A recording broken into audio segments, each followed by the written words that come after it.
Good evening. It is 6:30. We have a quorum and we will begin the city council budget workshop for August 21st, 2024. First order of business is citizen comments. Madam Secretary, do we have a secretary? Do we have anybody that is scheduled to speak at citizen comments? Seeing none indicated, we'll move on to item 3A, discussion of the draft FY 2024-2025 budget and provide feedback to the city manager. Ms. McElwain, or Madam City Manager, or a combination thereof. Sorry, we're also driving, so we're kind of lost.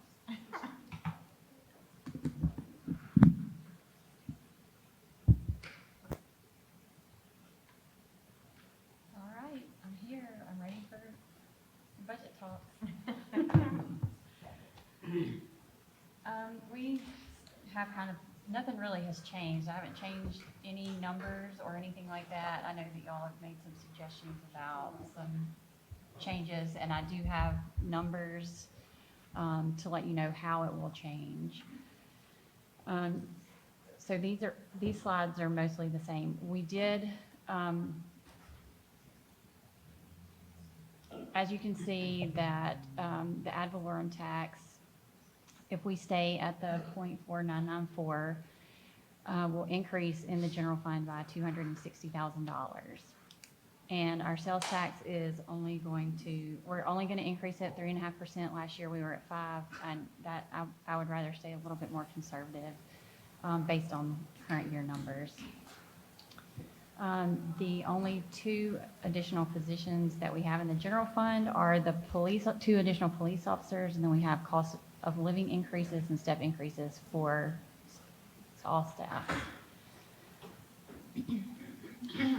In the general fund, we have a operating revenue surplus of $434,000. We also are recommending a $620,000 one-time transfer out into the VERF fund to cover police cars and some heavy equipment purchases for, or some trucks for different departments, vehicles.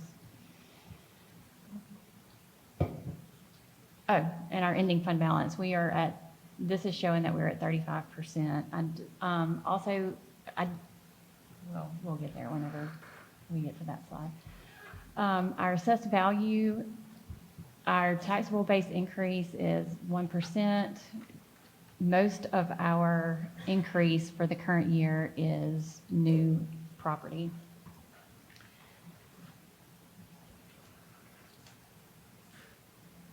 For the no new tax rate, revenue rate, it would generate that is the rate that would generate the same amount of revenue as last year based on the value of the same properties for both years. So it's just properties that were on the roll in the previous year. And the voter approval tax rate is the maximum tax rate that's allowed by law without voter approval.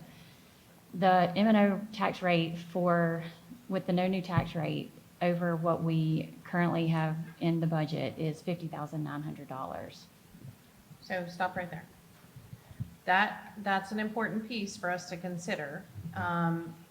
The proposed budget is built on 0.4994. That's what the proposed budget is built on, the same as last year's budget.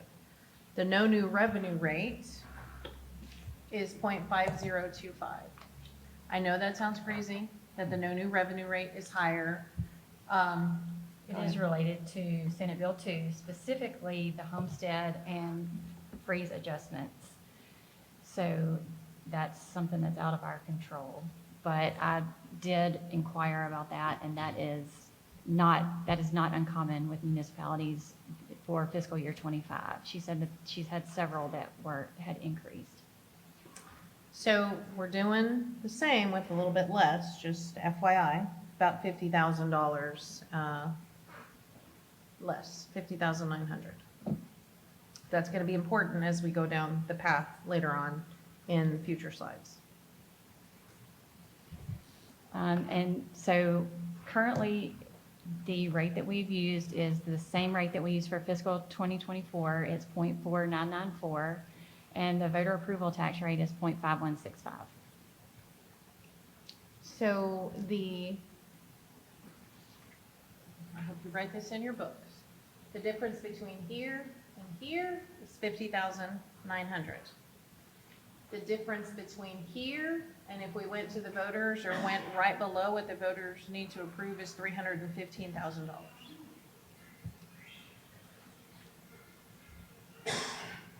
Who's got their phone on, please turn it off.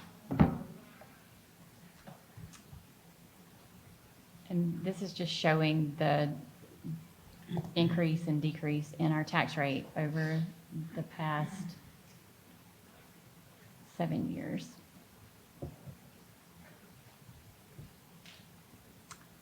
Home values did actually increase this year, so a lot of the new construction has, helped that increase also.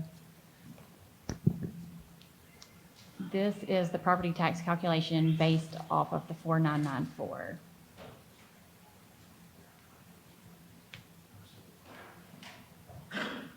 We only take 99% of the total tax levy, and we base the freeze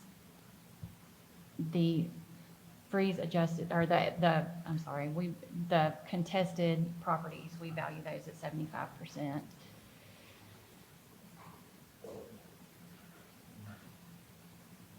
And this is just kind of a recap of 2023 tax rate and 2024 tax rate, which would be revenues collected in 24 and 25 based on home values.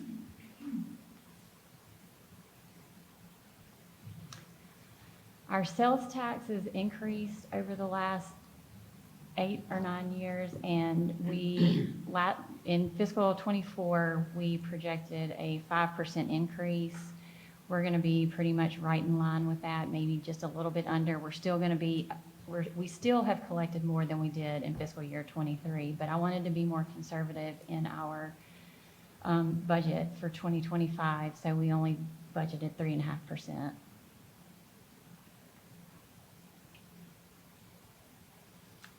Can you go back one slide?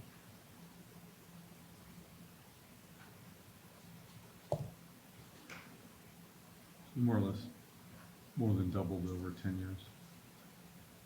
Yes. That's kind of what I was looking for. Yeah, but I think that it's, slowing down, the growth is slowing down because we haven't had any retail construction in the past, to speak of. I mean, we haven't had a decent retail project in a lot of years, and we've got a bunch of them in the pipeline, I understand, but it takes a while for those to come online. And so to me, we're just now kind of seeing the negative impact of the fact that, over the past, 8 years, we haven't really built anything, and we haven't allowed anything to be built. We have some sales tax reports that are confidential in nature. They're available for the public if we go into executive session. I broke it out by industry. All of our construction industry is flat. Home Depot, Lowe's, McCoy's, super flat. Some of our retail is up less than 1%, and then everybody else, all the other small sales tax, also pretty flat. So our increase had been coming from the construction, from the large construction stores, but because they're flat or down a little bit, we're seeing the residual effects of that.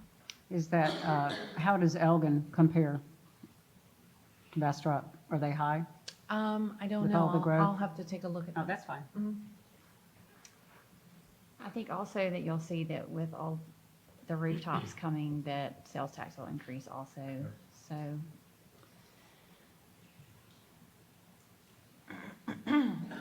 So in pre-budget workshop, we talked about the street maintenance fund.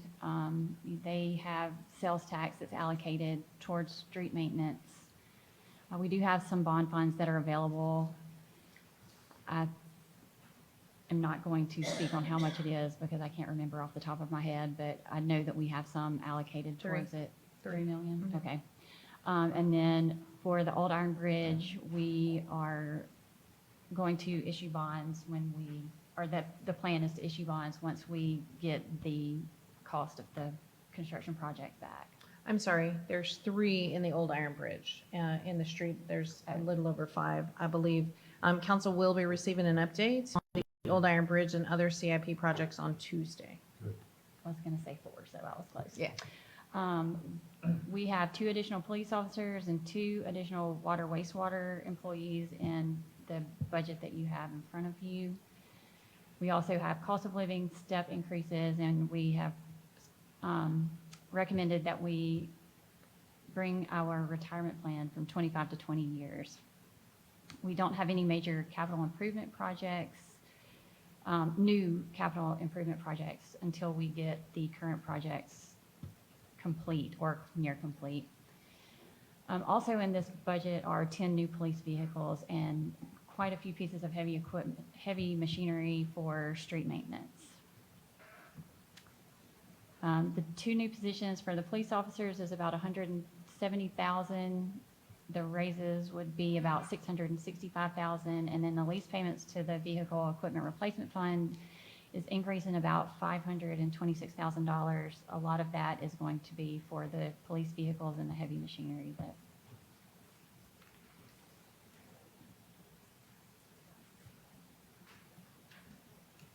This is all just kind of recapping what we've talked about. We did get a pass on the health, on our health insurance, but it will go up 12% in 2026.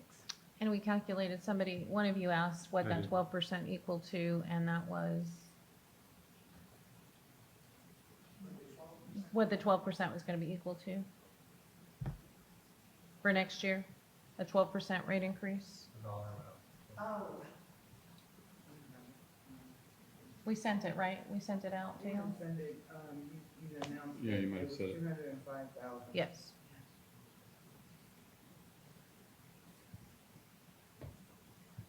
This is just another slide saying the same thing that we've, the one-time transfer to the VERF fund is $620,000. That was $300,000 going towards the police cars, $220,000 going towards, for IT, towards host server upgrades, and $100,000 for trucks for the fleet and facilities. What's that, IT thing? Jaime, it is some servers that we need to upgrade because we've had our servers for about 10 years, and he said that we could make it another, but that we are getting to max capacity. Can I get a separate breakdown on that? This is my area of expertise, and I'd like to review it. I'm expecting it'll be perfectly fine, but I want to see what the line items for that one are. I can pull it up quickly. Oh, I mean, I didn't need to see it right now. Oh, well, I You can can tell send you it to right me. now. Okay, that's fine also. It is just 2 things, so.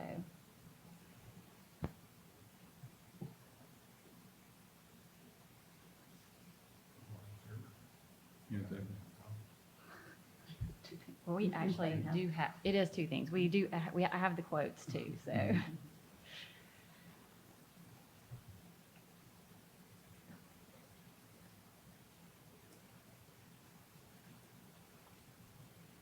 I mean, you can send them to me separately, that's fine. Okay.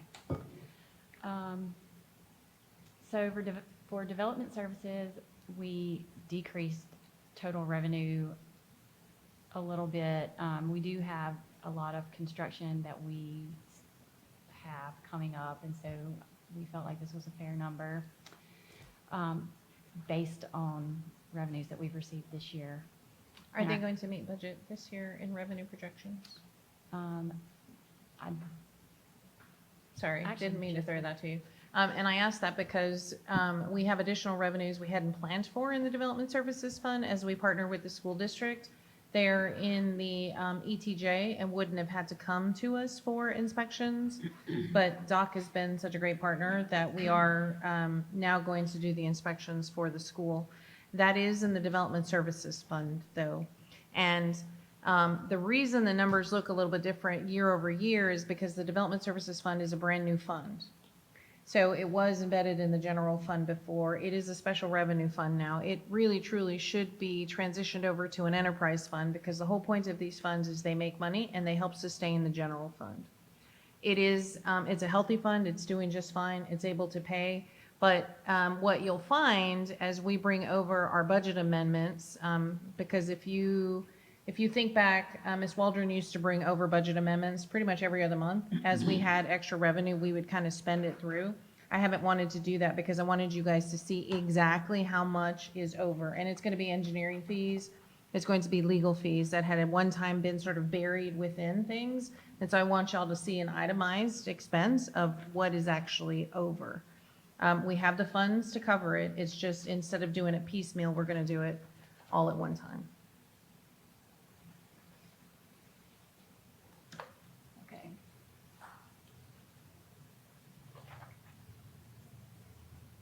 The vehicle equipment replacement fund, we are transferring in $620,000 from the general fund and $50,000 from water wastewater. These expenditures increase a lot, of course, because of the 10 police cars, a paving machine, a backhoe, several vehicles for each department. This says that we are getting closer to having all of our vehicles in this fund, and we are getting close.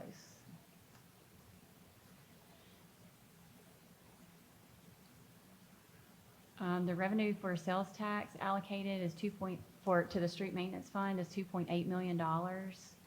We have $5.6 million from current bond funds to also put towards street maintenance. That 5.6 had originally been earmarked for farm, linden, and water. And still, Yes. Okay. Yes, yes. Before anybody throws me Waiting rotten for- tomatoes. waiting for the but. Yes, yes. Well, the but is, and Curtis is over there laughing at me because it's been written on my board. I don't even think I can erase the dry eraser anymore. The but, the original estimate of all of those streets was in excess of $11 million because we were planning to do some pretty significant underground infrastructure upgrades that, quite frankly, aren't needed, aren't necessary. We can do like pipe bursting and we can do some things that are more economical. So we're going to try to stretch that 5.6 as much as we can humanly possible. Do that. Good, and so hopefully get some more miles out of it. Yes. Instead of, good. Yes. These are the expenses for the street maintenance for the different types of Street project. street projects that we have going on. This isn't normally your lane. Yeah. Some of you asked for an identified, like, what are we spending the street money on? Let me see what it's going to be spent on because I want to see that it has some traction. And so 23 lane miles of HA5, that's the super, super black stuff that you see that is oil-based. TerraCool is what's going to go in, that should say Piney Creek Bend. That's the wider color of the TerraFog. That's to cool the asphalt. No, that was Pecan Park.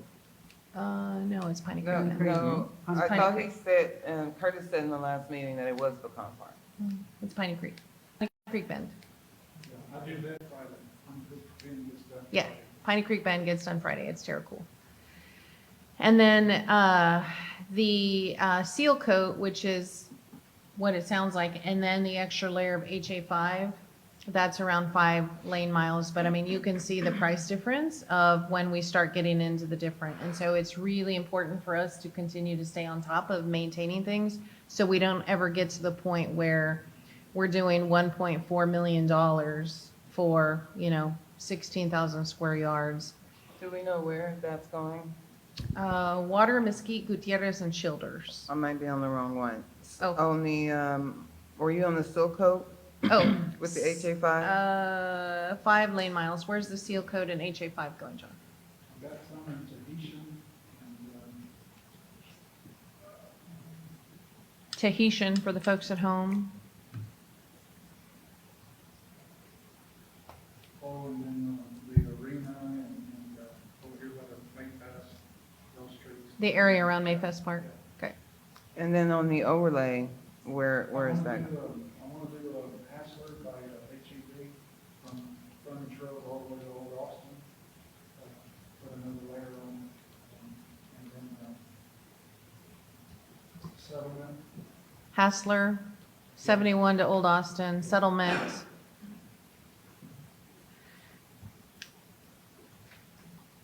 Does Hassler need it? Then we just paid it, like? We did, Last year? we did Old Austin Highway last year, and Hassler got Oh. a simple, not even a full depth mill and overlay. But those HEB trucks and those major turning movements, that really should have been a concrete street. And as we move forward, those streets that have that kind of traffic should be concrete streets, because we're gonna keep doing them in this format forever. Yeah. Yeah. What's going to happen at Edward Burleson too. Yes, at Ed Burleson. Trucks and Blakey, that other part of the farm. Ed Burleson, Blakey, the stuff around the Walmart, anywhere where the big, which is why I keep telling y'all, in terms of the grid system, let's not put public streets in those things, because I don't want Walmart or Target to tell me that, yeah, no, let's not do that. But that's why on Saturday's P&Z meeting about transportation, that we talked about, I need to bring back the design manual, because our streets really, we need to talk about how thick they are and what kind of street they are. Really, some of that stuff has to be concrete, or we're gonna keep doing this forever and a day. On the rehab of Water, Mesquite, Gutierrez, and Childress, I was wondering why Gutierrez was on there, because Mesquite, not Mesquite, Linden and Hawthorne are pretty bad.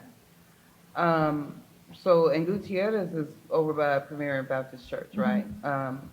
So I was wondering why we were spending the cost on that street versus Hawthorne, which has a lot of traffic because of the school and it's horrible. And then there was one other one that I can't think of. This is water along those street connections. This is part of the Water Street, the entire Right. Water Street improvement, and Curtis's group, in advance of John's group, just did the water line improvements.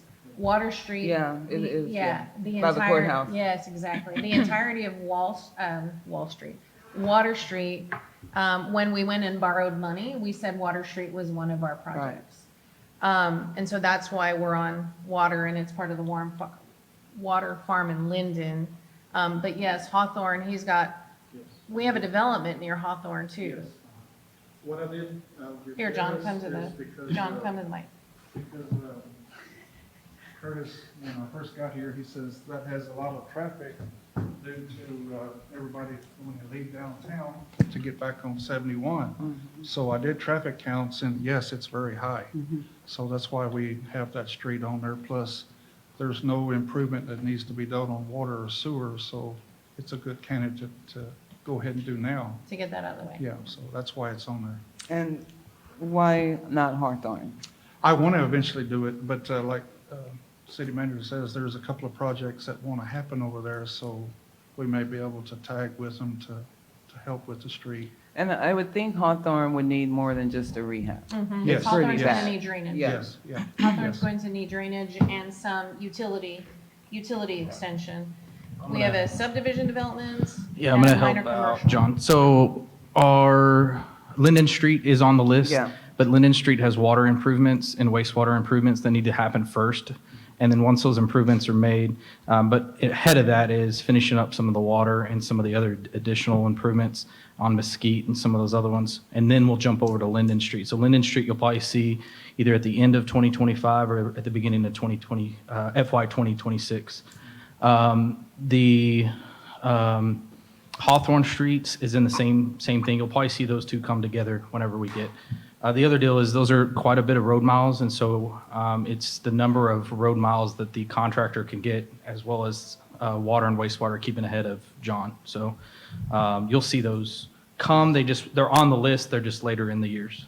And the water wastewater work, for the most part, is being done in-house. Yes. I mean, Curtis's group is trying to stay ahead of John's group. Yes. Whereas before, we were just kind of Yeah. outsourcing that in its entirety. So it's helping us stretch the dollar even more. But there are some places where Curtis will have to get a contractor. Yep. And I'm just asking, because the railroad track, the road, does Hawthorne run that street right by the railroad tracks? Because a lot of people take that too, and it's very narrow when we try to go through there. Any plans on that? And I know it's right by the railroad So that one will tracks. have to require some right-of-way acquisition. There's not enough right-of-way, that's why it wasn't meant to be a street. It was meant to be a quick alley, and it's turned into a street because of what's the name of that street that goes to the north? Short Jefferson? Is it I think it's Jefferson, I think you're correct. By the baseball? By the baseball, yeah. And so we'll have to acquire some right-of-way through there. Some of that may be that we, have to remove some fences or something to get that That'd right-of-way be way through there. down the road, though. That would be later down the road, yes. But we have talked to the railroad about working with them in partnership of making that some improvements there. Because of the rock, they have Yeah. that rock, and they have to require a certain amount of rock on the offset of the railroad Yeah. tracks to prevent grass fires and that kind of stuff. So, Yeah. yes, we'll have to partner with them on that. Okay, thanks. On the HA5, like John, on, like Houston Village, for example, and what was just done, is in the future, and I'm not even, whatever year, can we get, or will we be able to get away from black, like the HA5, and go to a cooler? Because that is so hot. We're going to do the cool starting Friday, and we'll just see how it works. We've Great. never used it, but they talk good, it's good reviews, so Great. hopefully we can go that way. It's cheaper. Yeah, it's Yeah. cheaper, and I think the Tahitian Village stuff too hadn't had, the Terra Fog is really what we call a fog seal. It's super thin. The street below should be in decent condition, where John would have just had to have done a crack seal. The Tahitian streets had only had a blank coat, chip seal. He's gonna call it a blank coat. I don't even know why. Chip seal. And so it needed a little bit more substantial asphalt, which is the HA5. We are doing a trial run for everybody at home, because all of these are virtually new products. So the county does chip seal on their streets, and the county does an inordinate amount of street miles that they do in-house, but it's only chip seal. And so what John has done is he's gonna come back with the Terra Fog on Hoffman that you guys approved. And so we're going to have 1 mile of Hoffman as our trial basis, and then the county has another mile that's only chip seal. So we'll be able to see the difference of how long the county lasts and how long this edition of the fog seal lasts. So that's one piece. And then in Piney Creek Bend on Friday, he'll be doing the lighter version. And we met with the HOA at the last HOA meeting a couple weeks ago. And so they're super excited. Everybody in the residential areas is asking us for the lighter color. Nobody wants the darker colors anymore. So, the white also has a reflective. And so if you go into the Piney Creek Bend neighborhood today, if you leave today and you go down one of the cul-de-sacs, there's like 3 pieces where they've tried various shades of that white to see which one is the less reflective. Because, you walk out and you're super blinded by the white. And so it's we're trying to figure out which Right is, mix, yep. yeah, which is the mix. So So the area just left my brain. What's the area over here? Hoffman? Yes. So on Hoffman, there's one way in and one way out. How is that going to work? Or when are they planning on doing it at The night? fog seal is like a 15-minute Okay. dry. I'm going to have one-way traffic control. We're Okay. going to cone off half the street. I think he said he can do 500 feet, so we'll go about 650 feet in the cones to give traffic enough time to get around. But we'll After stop the school traffic. buses. Yeah. We're going to wait till 8:30 and try to let many as buses as we can get through. In the But- morning. Yeah, but he drives in 15 minutes with the heat that we have right now. So time he goes, fills up, it'll be time to move down the road further. So- Yeah, that's So- good.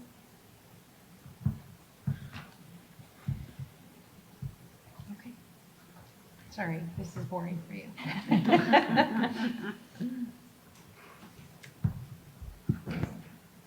Okay, so based on our projected debt schedule, we still have some bonding capacity. We had $15 million budgeted for '24 for the Old Iron Bridge. We think it's going to be closer to 18 million. But we do have some capacity for that because it's built into our tax rate. Let's see, the water wastewater debt service. These are some projects that we anticipate coming up. The West Side Water Service expansion is the large one for $22 million. 969 wastewater line extension for 3.2. We do not know what the wastewater treatment plant number 3 construction will be yet, so, but it will be coming up. If you guys saw the news last night, you saw Hutto's expanding, and the Hutto price tag was $200 million. And so, as development comes on, we have a new impact fee study. Our impact fee study said we're okay, we're on par, but it is super, super, super urgent for us to be able to partner with the MUDs. And when there's a PID that's requested, a public improvement district, that we make sure we are also being the benefactors of any infrastructure that's being improved. So just go, if you didn't watch the news last night about Hutto, go Google Hutto wastewater expansion, 200 million. And what's the capacity on that one? I think it's a 4 million. And so when we had this conversation, initially it was between 96 to 100, and then it was 150. Our last conversation was 150 million. I'm not, For an extra 4. I'm not there yet. I'm certainly not there yet, which is why rehabbing our existing also works. And then we have some proposed developments in the pipeline that have come to us that may alter that state. We may be able to do something further north on 969. But we are at the point already, correct me if I'm wrong, Curtis, that we're already at study point. We need to have a study already going on the capacities and needing. So that 371,000 is going to be important. And then the 3.2 is the line we're bringing down from 969 and Corex. And then the 22 million is some other line expansion. So I have some questions on this. So I went back and I watched the last meeting, because I was coming off of COVID at that meeting, so I was kind of out of it, but, so I have some questions throughout all of this. But on this particular one, you had stated during the meeting, you said we were teetering on not meeting statutory requirements. What does that mean, and what happens if we don't? I don't know about teetering on statutory requirements. I mean, teetering on needing a feasibility study. When you get to a certain amount of capacity, you already have to engage a study. And when you get a little bit further in capacity, you better already have a plan. And then at another point, you better already have a funding. So. Yeah, you said statutory requirements, maybe it just Yeah. came out wrong. And then, so during the pre-budget meeting, on one of the slides, you said there was a plan to do an engineering report for the wastewater treatment plant phase 3 and that amount. So have we gotten a proposal for that amount, or is there a contract for that amount? No, I believe that's the original amount is it Friesen Nichols? Friesen Nichols gave us, and that amount's probably, 12 to 18 months old already. So it will, More than likely change. should we not increase that budget amount just in case? Well, or- so we will, but these are estimates. We're gonna have to go out and borrow that money anyway. So, Okay. probably the two biggest things I'm waiting for is one, how fast and how much is the existing plant rehab going to cost? We have some ARPA money that we're able to use, but I know there may be a differential. When we started down the path, we said, no, we've got enough ARPA money because we have 2.2 in ARPA. 2.4. We thought, well, 2.4 is going to be sufficient. Might not be sufficient. Curtis is finding that things are a lot more expensive these days, so there may be several $100,000 that we have to, meet the difference in. So I'm waiting for where that is, and then how much of that capacity can we keep there and not send to the new plant, and then engage the study. So I mean, there's certain dominoes that are going to fall before the others, but I'm trying really hard not to borrow any money until we need it. Yeah, that was gonna be my question, because initially you said we would be borrowing money, but you're gonna try to see, how do you see that? Because we're doing a budget now, and so if we're not, if you don't want to borrow money, where would the money come from? So right now, we have existing fund balances, and we have old borrows of money we still need to burn through. Okay, got it. And you Um, mentioned that last meeting that you were concerned that there was still money from. So that's what that. Yes. Okay. Yes. I didn't know if, when you said it, I didn't know if that money was designated for something and those projects were delayed or didn't happen, but that's just money that we have and we just need to use it for a Yes. capital project. Yes. Got So it. for example, the streets, when we went and borrowed money for the streets several years ago, and we haven't done those projects. And so that money's sitting there, and that really is a bad thing for the city because I'm now paying interest on money. So if you think about it, I don't really have as much money as I started off with because I'm already paying Yeah. interest on that money. I don't want to do that. In as much as we can do inter-fund transfers among the funds and keep a good accounting of it so I know where the money went and where it got, I want to do that and burn through money before I go borrow anymore. Edie has good news on the bond rating. She got really good news today. Our bond rating improved. And that's because we're not, I'm not trying to be aggressive. I'm probably one of the most conservative people you're going to find about spending money because it hurts me to have money on the books. Yeah. And so we'll have a better rate. This is probably going to be closer to 500,000. The preliminary study will probably be closer to 500,000. And we may have to do that later this year into early 25. But the other thing I need to marry it with is the impact study we got. And we just got that back. And so I need to go match the things that they said were good and see how that works out.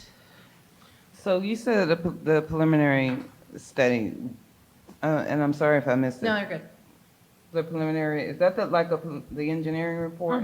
And what does that entail? So this report will say you're going to run out of room by this amount of time. You better be under construction by this amount of time. And based on what you have in the pipe, in terms of plats and proposed development, your plant expansion is going to need to be this. So it tells us when we need to get things completed by. One of the things that the council asked for last year was instead of piecemealing it, can you just go ahead and do it all? Because every year they keep increasing. And our engineers have said that's not necessarily a good idea because unused pumps are just as bad as overused pumps. So I'm trying to weigh which is going to be the best way to go. And we have to do a report for each phase. So what we've done it to this for, we haven't done a report for phase 2. That was all for phase 1. Yes. Now we're starting fresh with. Into the phase new 2. expansion. Got it. Got a dangerous question. All right. When we talk about wastewater capacity and things like that, we talk in millions of gallons a day. And it seems like it seems cut and dry, to me anyway. A household is going to produce X, X number of households needs X millions of gallons. So my curiosity, what does $500,000 worth of a study gives us? I mean, we already know about the site. We already know about the falls and all that kind of stuff.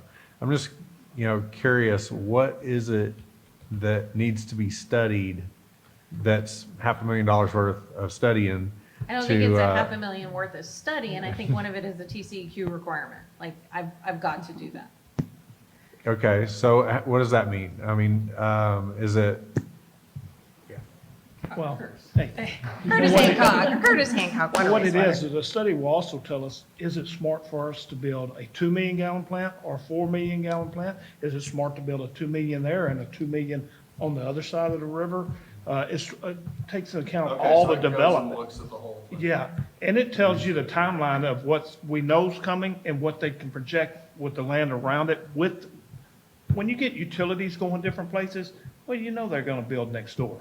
They're waiting for the utilities to get there. What makes our study so hard, and we talked about this at one of the code rodeos, and everybody kept saying, it's a math problem. Well, it's a math problem with an unknown, because we don't have minimum lot sizes. I can sort of back myself into a minimum lot size, but I have a minimum lot size, and then I have a statute from the state of Texas that says I can add an ADU. And so is it one unit per lot? Is it X, is it 1.5? Is it X many? And so one home generates how many thousands of gallons? 235 gallons a day. Mm-hmm. So that's an average, 235, Yeah. 235 a day. So multiply that, for example, with the 1,700 that are coming in at Valverde. And so, I mean, And then you can use a piggy factor of 4.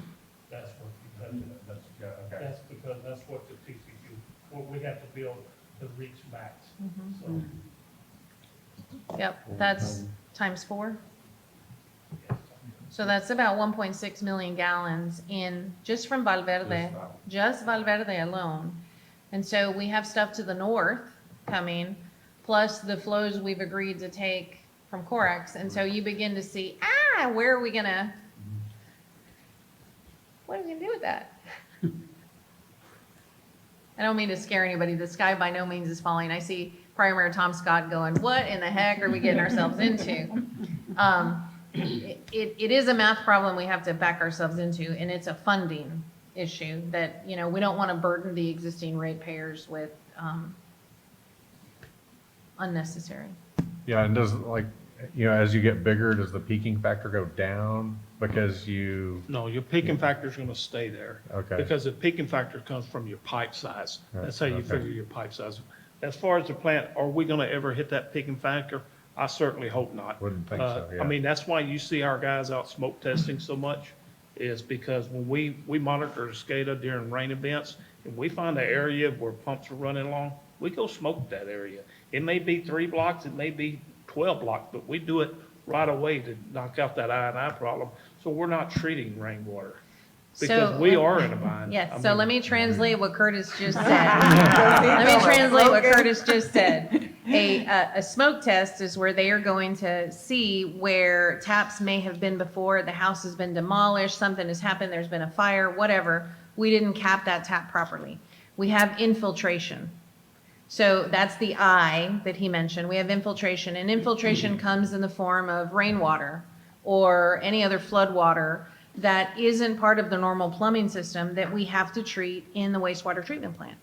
And so when I tell you that my heart hurts about the splash pad using 1 million gallons a month over the summer, it's not just 1 million gallons a month of water that is not being recirculated into the system.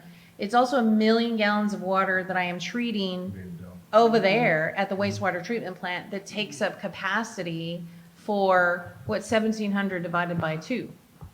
That's how many houses I would, and businesses I could potentially treat. yeah, and you're treating it inbound also. And I'm treating it inbound, so it's a double whammy. I love the splash pad. I take my kids there all of the time, but we've got to do something about that.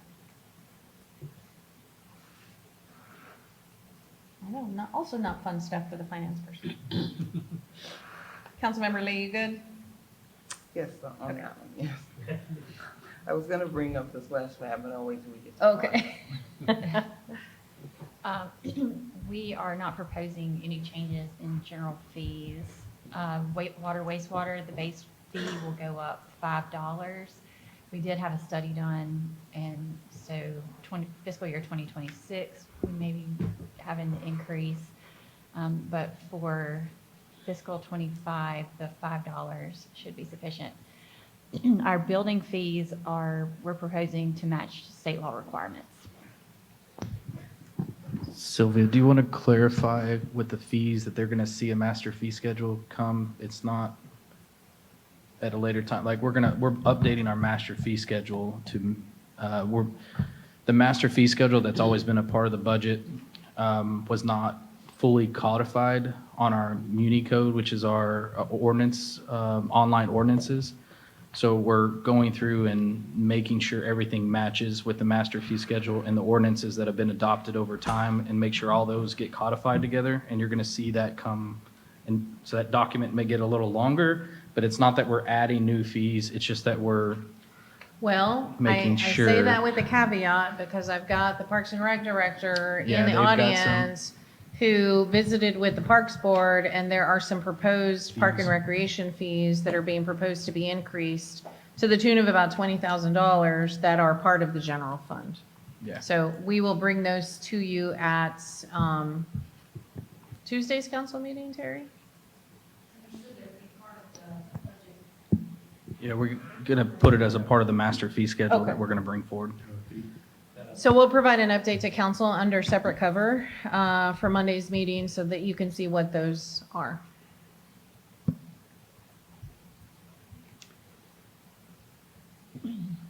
So the proposed rate does not have to be the final adopted rate.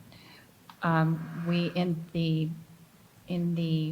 was it an ordinance or resolution that you passed at the last meeting, we Pick the highest picked the rate. highest rate so that you would have some room. The adoption of the voter approval rate, like we said, would provide an additional $315,000 to the general fund. Sales tax is being proposed at a conservative 3.5%. We have the fee changes that are proposed in the water wastewater fund, and then our general fund available fund balance is over the 12% policy. And it's not quite 1.7, it's probably closer to 1.5. I have a question on that one. For the conservative sales tax at 3.5, when it comes in higher, where does that fund money go? Fund balance. Fund balance? And then Well- that's the thing we are not going to do Yes. sweeping it every month. We're going to wait Yes. until the end to get an accurate picture and make decisions about it, or will it Yes. probably be, Yes. have some needs come up? Okay. Well, I don't like to do the sweeping it every month because you never know if you have a down month, then, you know. That's not to say that if we're really high that, you know, it can't be used for something that has come up, but I don't like to go up and down. You can see it as it's presented. I have a question on that slide too. So, on previous slides, the no new revenue rate would add $88 to residents. No, Okay, the proposed tax rate, let me go back to that slide. yeah. The That was proposed, the average. yes, the proposed .4994 would add $98 on average to the average homestead. And this should say 24 and 25. That should say 24 and 25. No, it's tax years 23 and 24. Oh, It's okay. 24 and 25. Okay. That is at the .4994. If we went to the .50, do you have a calculator? Can you do that math real quick?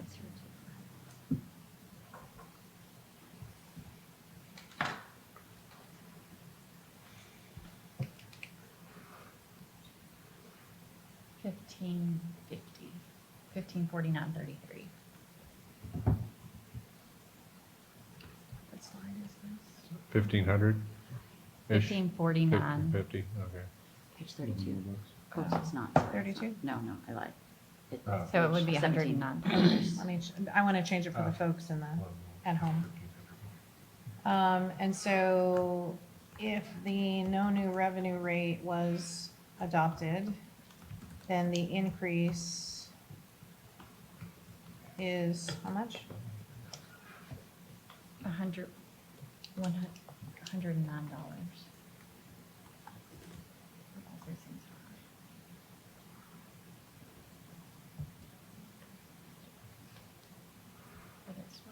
Do we have these 109. numbers going back 10 years?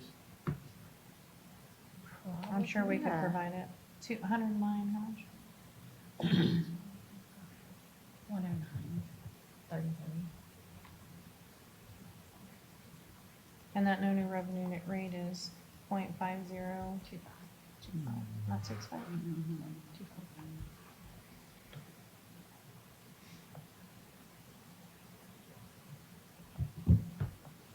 It's 5165 is the voter approval. Oh, got it.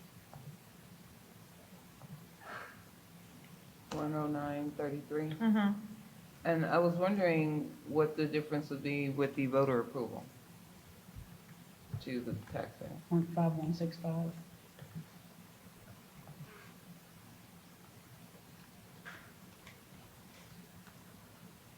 $1592.49 minus $14.40, $152. Okay, Okay, so I'm gonna delete this picture so everybody at home could see the same thing that you're seeing. Um, 30 We said cents a we're day. not for housing. so if the voter approved rate was adopted, and that is 0.5165, 0.5165. then the increase is, what is that?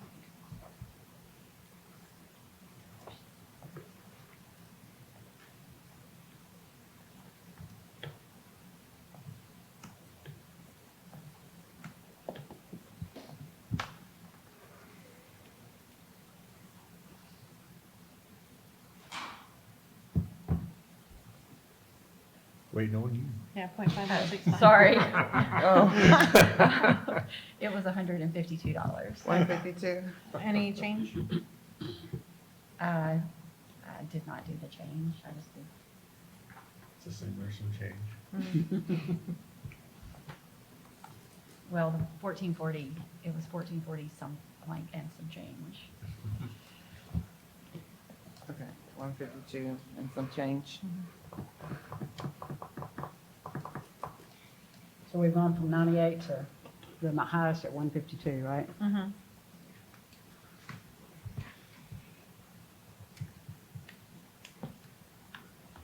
Let's see, so 152. 41.6 cents. 42 cents. 42.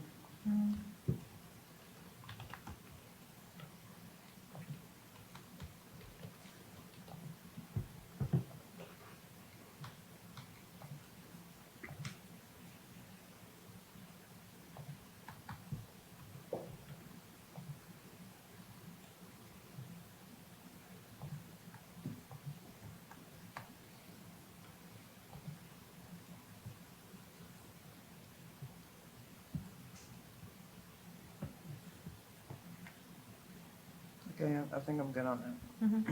Thank you. So just to put this into perspective, Councilmember Lee, if 0.565, I mean, I've told the council and pretty much everybody in the public that I've spoken to, that if you want a rec center, it's going to have to be a tax rate increase.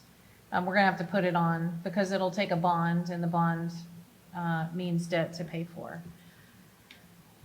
This 0.5165 would raise approximately $315,000, which is about the equivalent of a $5 million borrow, the payment for a $5 million borrow.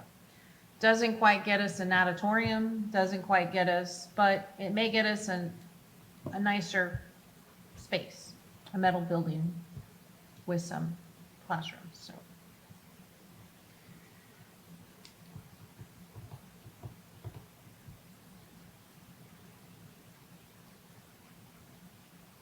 Okay. Since our last meeting, I sent some updates. The org chart on page 15 was updated to reflect the departments as they were noted in the budget book. What I did not update is you had mentioned about the hot fund being in the departments. Yeah. And the reason that that's there is because it's in the community engagement and Main Street, that is a separate department, and so we have it there just to show those expenses related to that. Yeah. The all fund summary has been added. And I did fund summaries for the general fund, water, wastewater, BPNL, HOT, and EDC, and I sent those to you. Community event funding for Juneteenth and homecoming, I did increase it to 25,000 for both of those. Can I ask you a question on that, since you just brought that up, and I've got that marked on one of my pages? Because I've got from 20 to 25, and the asterisk says additional costs associated with facilitating a parade event. So is that to cross over? No. Okay. No, so that's a different cost. So Because 20, you know that's coming up. I do, we have that on a separate slide. Okay. So 20 to 25 was the increase they requested. That's independent of the additional cost to Gotcha. cross Chestnut. All right, thank you. I'm glad you reminded me of that. That is not actually on the slide, but we did talk about that earlier today. The general fund one-time expense fund has been updated to reflect fiscal year 2025. On the next slide, I do have included, so I updated the projects in the general fund one-time expense. There was an asset study for $100,000 that was in there, and it has been scrapped, and so that money is still there. So I took some one-time projects from out of the general fund and moved those into the general fund one time. It was $20,000 for some playground equipment at Riverfront Park. By Wait. Bryant. Let me make those changes so the folks at home Oh, can. no, it's on the next slide. Oh, okay. And $60,000 for a dock repair. So the dollar 80,000. amount is not there. So that's Yes, 80,000. That 100,000 was originally a fleet and facility study. I think we can all agree we don't need $100,000 to do a facility. And our new facilities director over there is shaking his head no, we don't need $100,000 to tell us that we have. And we moved that to maintenance, right? We moved 80,000 to. 82, okay, Mhm. 80, gotcha. Mhm.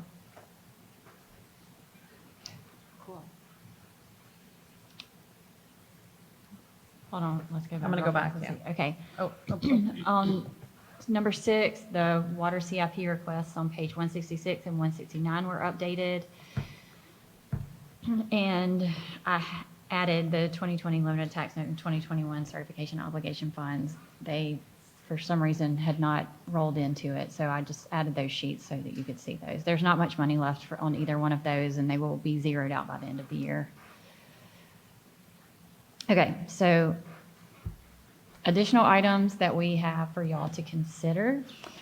I'm ready to type, so you guys, please get your pencils out because this is going to require some barter back and forth but among you because there's a limited pool that we've got to work within. Okay, so the one that I remember hearing from the last meeting was the discussion on the TMRS retirement eligibility, taking it from 25 to 20 years. There is it's about $101,000 one-time payment to get us there. I did get an updated number today for the rate to go from 25 to 20, and it is going to be a little bit higher than what we thought it was going to be. It was going About from like 9,000. 14.14 to 14.47. So that will change up the numbers a little bit. Can I comment on that one? Because I was the one who kind of brought it up again. I did some research on TML. They have some great tools on that website.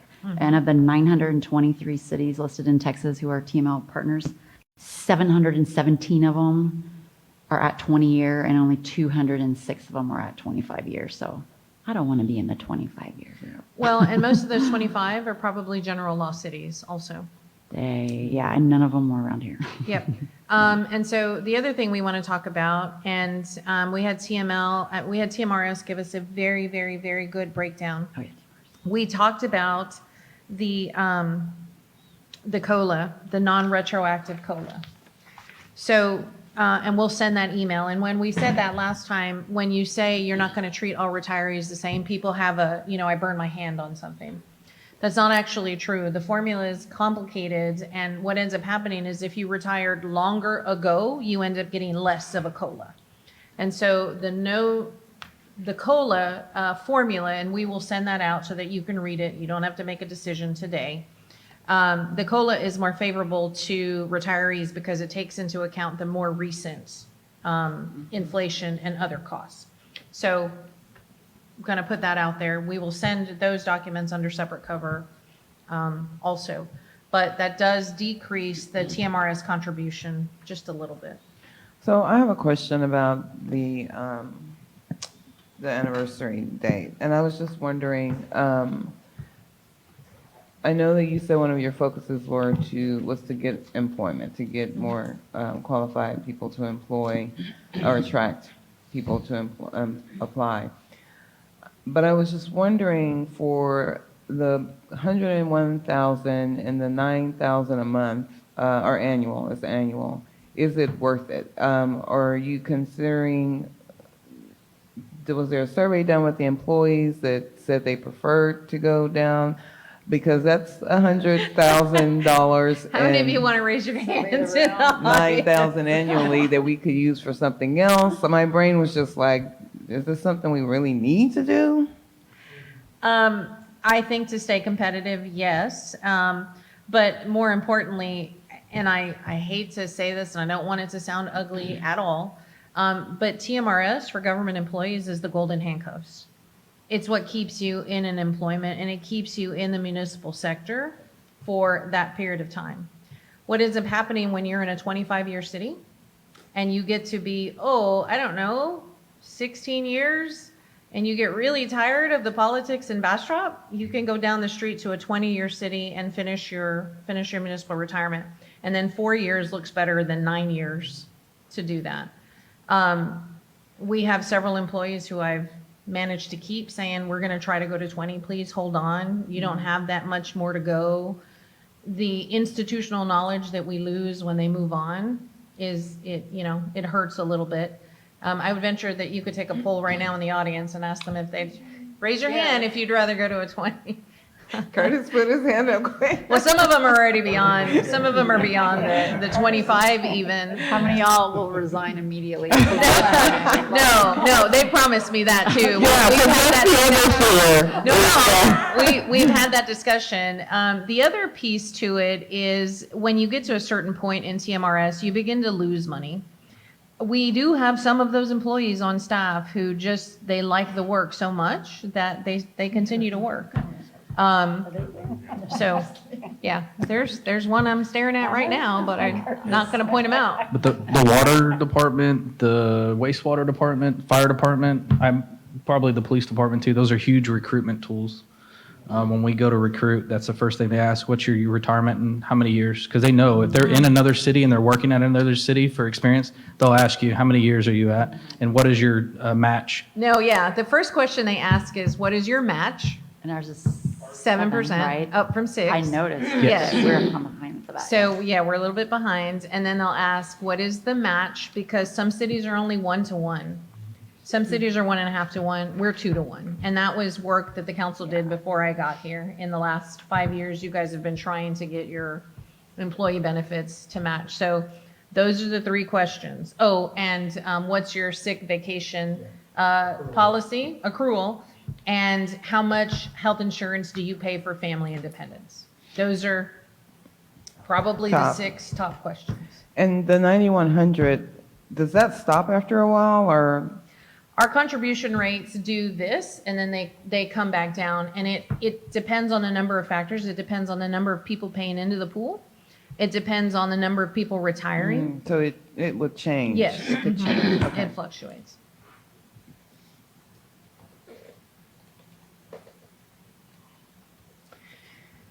Vicki, you're gonna have to stand up for this one. So currently, we have 10 police cars in our budget. I have calculated so they're all in there, but of course, each department pays into the VERF a lease payment, if you will. So they're basically renting the car or leasing the cars from the city. So we're funding our own, we're not going into debt to buy vehicles. The police department, I currently, Well, let's start back. She asked for so she asked 17. for 17 cars. Love you, Vic. You shot for the moon. You mean it got taken away? So we knocked it down to 10. And I did some calculations to see what it would do if we did 8 or if we did 6 cars. And it would decrease her payment into the VERF by $32,300 if we went to 8 and $64,600 if we went to 6. It's not a lot of money, but it does free up a little too if you needed it for something else. But I don't know what the VERF payment is for PD, but it was the highest one. And they are paying, the reason that theirs is high is they have a lot of leased vehicles. which is not putting money back into the VERF fund. It's going directly to pay for their leases. How many vehicles are still leased? Almost all of them, for the most part. We have, off the top of my head, I believe, 5 that are not leased, and I believe we were at 22 or 24 vehicles. Actually, I have it written down. Let me grab it. Wait, what did you do? I'm going to grab it because I have it written down. That way I'm giving you exact. And this is important because we initially went into the lease program because there was a resource shortage. There wasn't enough cars to go around and we could get them quicker on a lease. The lease has not turned out to be the most effective use of our dollars. It costs us dollars to acquire, and believe it or not, it costs us dollars to dispose. And also the lease payment, and also the outfitting of the car. So we're paying 3 times for a lease payment. It comes out better for us to purchase it and then pay ourselves back than it does for us to lease the vehicle. On top of that, in our lease program, we didn't do any maintenance in the lease programs, which is common. And so I'm now really paying 4 times because I'm also paying to maintain a leased vehicle. So, You got the mileage issue too, right? and the mileage issue, yes. To answer your question, we have 4 vehicles that are currently not leased, and they are 2012 vehicles. 2 of them are 2012 and 2 of them are 2017. 4, you said 4. Yes, Out ma'am. of how many?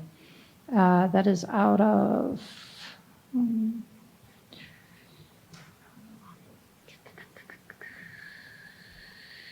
22. 22. So the 10, are these new vehicles? Yes, Brand new vehicles? yes. The VERF funds, can we use VERF funds for new vehicles, to purchase new vehicles? So we can use that money to purchase new vehicles. It's equipment, yeah. And then, can we transfer VERF funds if there's excess? So typically, the department that puts in should be the department that's receiving.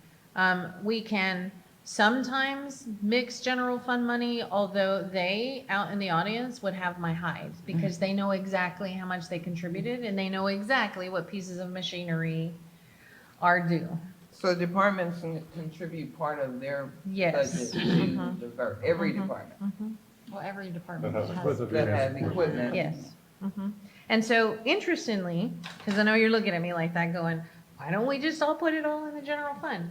Honestly, at a particular point, we could have done like a one-time tax note and just bought it all and then we paid it back and then, continue to do that and do short-term notes that are 5 years long so that she's not keeping 2012 vehicles or he's not driving vehicles that don't have floorboards in some regard.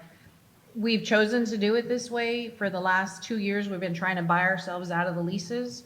And she's probably the biggest contributor to the VERF, followed by Public Works, and then followed by Streets because of the amount of equipment that they have.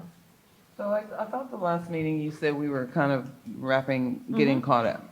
So we are still kind of getting caught up. It's just that you. I'm just not trying to do any more leases. Yeah. And if we do a lease, it better have a $1, like Doc's vehicles, Development Services, his most recent vehicles, at the end of the lease, it's a $1 disposal, not a $7,000, $8,000 disposal, plus any mileage that we may have gone over. So in the last meeting, you mentioned that you were going to have a conversation, or you had a conversation with them about vehicles that are just, you can't do anything with them. What was the result of that conversation? So we have some vehicles slated to go to auction, but there are some vehicles like the 2017s that if it was in the general fund, we may be able to reuse it within a general fund. Like it may be used for an admin vehicle where we don't have to go buy something for admin and how we can repurpose. She's been keeping her vehicles, police has been keeping their vehicles extraordinarily long. And what's the oldest vehicle Public Works has? Treatment of water, wastewater, probably 7 years old. We have a lot of vehicles parks and streets and drainage that were more valuable than auction, so we transferred them over. So we do look at all those. Is that a city auction or a county auction? So it's an online auction that goes through municipal, it goes to like a municipal auctioneer, and it's open. Is there a way to offer those vehicles for sale to the community? So we actually had a conversation, we had some nonprofits visit with us yesterday, who one of the things that they're in need of is a vehicle. And so that, I mean, there's some purchasing things we'd have to do, we'd have to consider a surplus, but there's, we can get to a point where it's offered first within the city limit boundary, for example, and then move down that continuum. I was just thinking about people in the community who might need a vehicle, and that could be a community initiative. Dare I say, give one away, but that could be a Yeah. community initiative. Instead of auctioning them off, we get the money from the auction, yes? Correct. But it would, I think, also be beneficial if we found a way to kind of give back to the community. Reuse. Yeah. Yes, we can certainly look at that. That was just a request that was raised yesterday. Yeah. So, Is our vehicle maintenance, is that in-house or percentage in-house, both preventative as well as run repair? No, not for the PD, it's not. It's all, It's All all outsourced. Mhm. And actually Doug and I were just talking about looking into doing in-house versus going outsourced do we to do we get a have an cost. idea of our vehicle maintenance costs over the past 5 to 7 years? So we ascertain what kind of return we're getting by maintaining older equipment? For the Sometimes the law P, for the PD, it was tremendous. For the PD, it was, I want to say it was about $68,000 prior to Enterprise. I have not looked at it in total for this past year with the Enterprise costs. That's something I can email or send out to you guys. yeah, we can do a cost comparison. We do a little bit of in-house, but it's mostly related to equipment, the mowers and those kinds of things. That's what, I forget the gentleman's name who works in Public Works. But we've had a very disjointed approach, which is why the Fleet and Facilities Department now is super critical, because police was doing their own, Public Works is doing their own, everybody's doing their own. They may use this particular vendor, somebody else uses this vendor, somebody uses Walmart, and no central cohesive place for us to say it's time, and for somebody like Doug's department to say, why aren't you doing Our that? cost per hour for each of those vehicles, it varies tremendously, I would Yes, sir. imagine. Okay. Glad Doug's on board. Oh, well, he's got his work cut out for him. Yeah, the pressure's on Doug. Thank you. Doug just went to My Permit Now, which we've been talking about for development services. So Fleet and Facilities is the guinea pig. They transitioned over this last week. They're going through training to track all of our vehicles, to keep our assets in one place, to know even what we have, because even that was a struggle. Oh, I know. Thank you. All right, so the next item to consider are Parks employees. The two employees that have been requested are a foreman and a recreation assistant. The foreman total amount is going to be about $81,000, and the recreation assistant total amount was going to be about $60,300. To help fund one or both of these positions, we would be removing 4 part-time positions that we have trouble filling anyway. That number is $34,500 that we would use to offset it. Say one more time, maybe 34,500. $34,500. And What is what the departments? 34,000? If she eliminates 4.25 positions, she has 5.25 position vacant right now that are mostly instructors. Is that correct, Terry? And so those cumulative for 4 of those .25 positions, and I've written it, it's a savings of 34,500.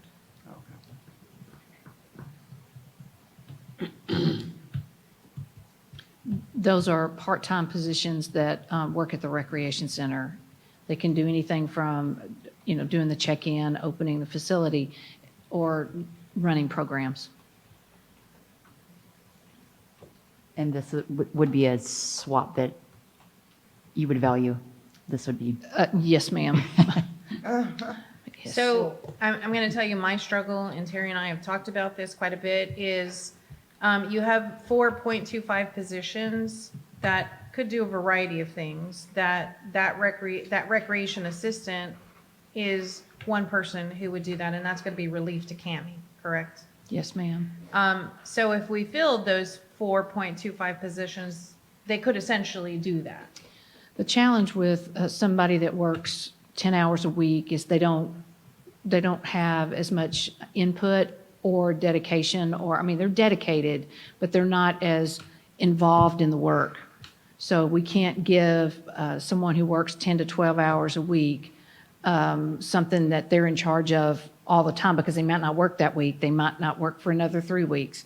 So having somebody full-time gives them a steady, we know this is going to be done, this is going to happen, supplies are going to be ordered, the invoices will be done, all of those things will be, it's more standardized. So, and when we talked, because everybody in this audience can vouch that you said the word foreman more than 52 times in 52 weeks. But now you're going the other one ways more. And so our discussion, just so that we're all clear, streets and drainage and parks were given an admin person.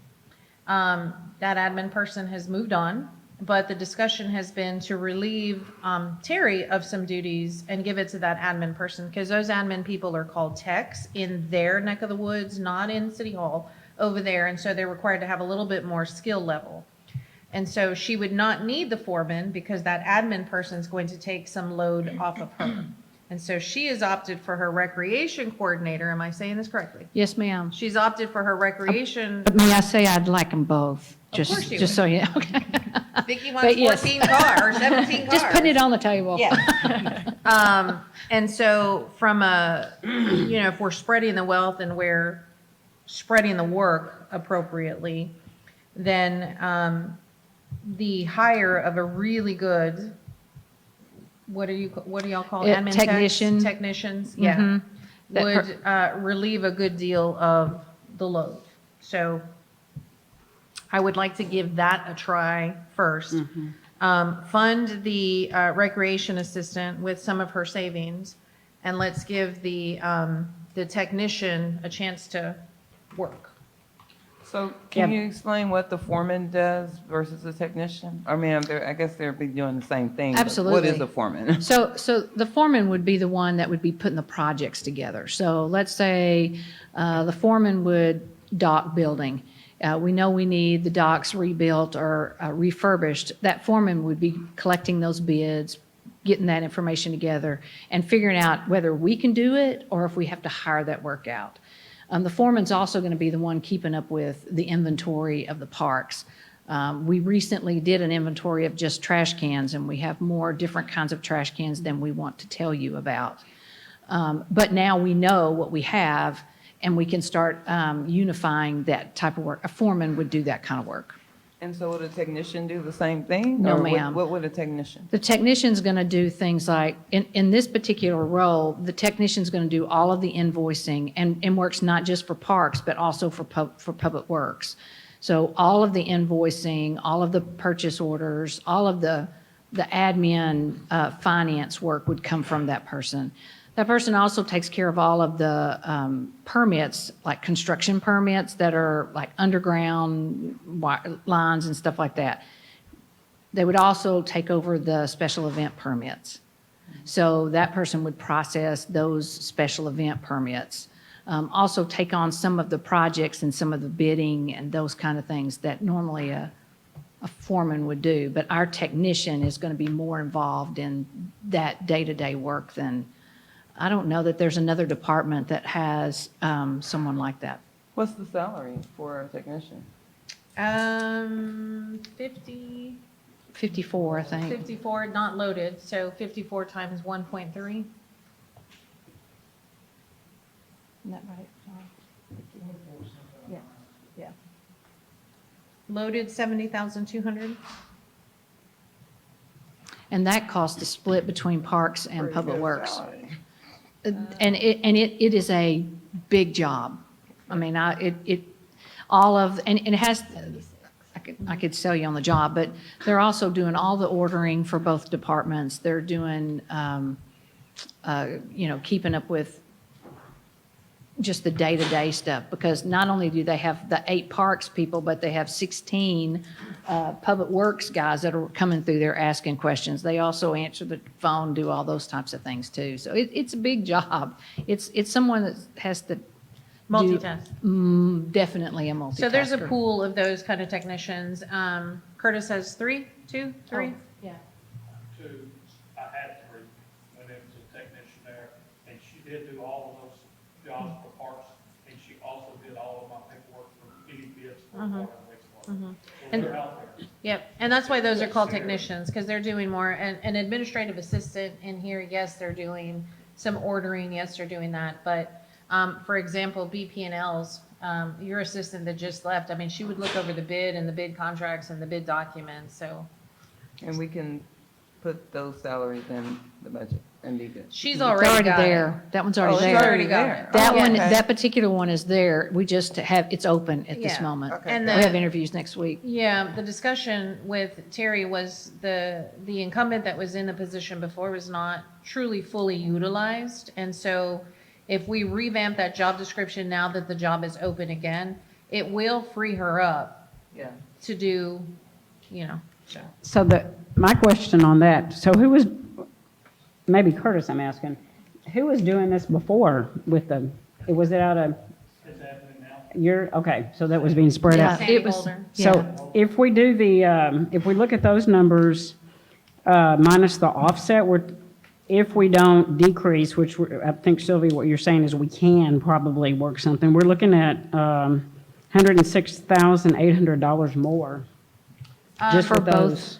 Well, so just with those, but my proposal is to let her consolidate those Right. 4.25 positions, give her the recreation assistant, and so that's a net difference of 25,800. Okay. So 25.8 is our final, counting the offset and Yes. everything.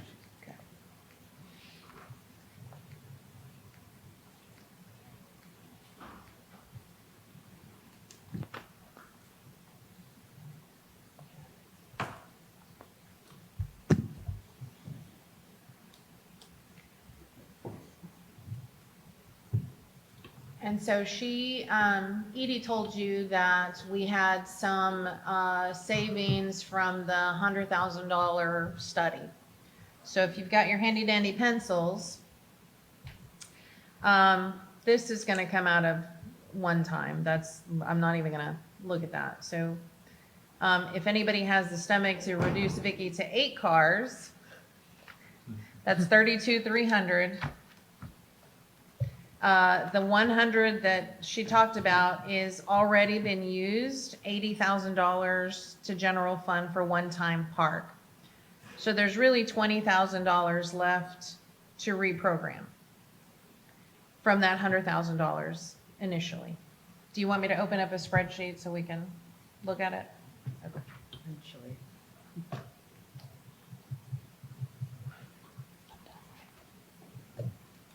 There was also the 14,000 for the K-9. Remember we struck that too?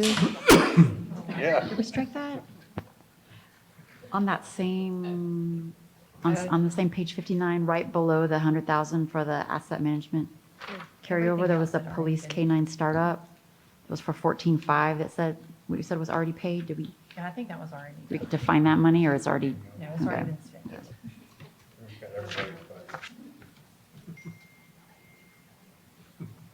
Sorry, I'm trying to type on my computer.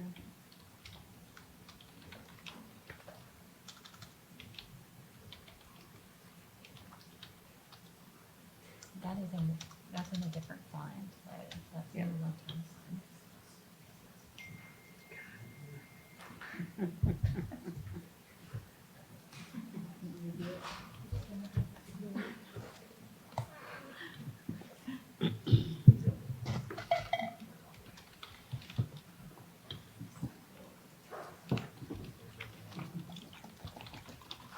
Time to go to the bathroom. Did you hear the water running? Yes.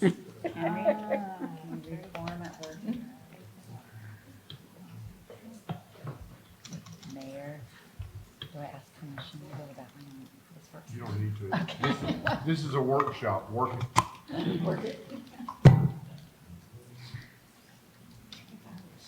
At our seats.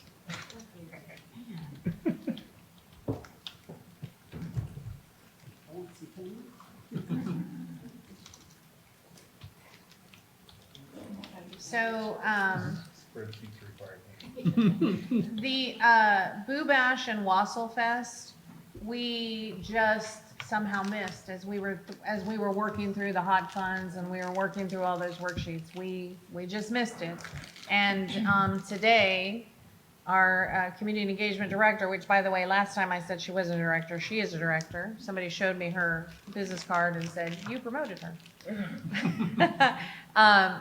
You know, her and Michaela's hair was on fire today about where this was going to happen. So, Boo Bash, Wassel, and Mary on Main. at Christmas, is that Mary on Main? That's different.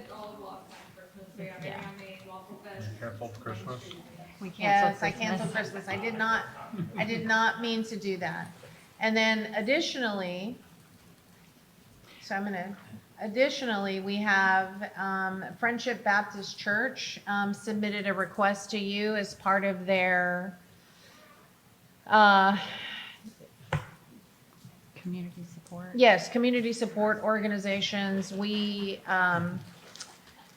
need to do a better job of advertising that these are fund dollars available and are available by competitive grant. So Friendship Baptist Church has asked for $15,000. Right.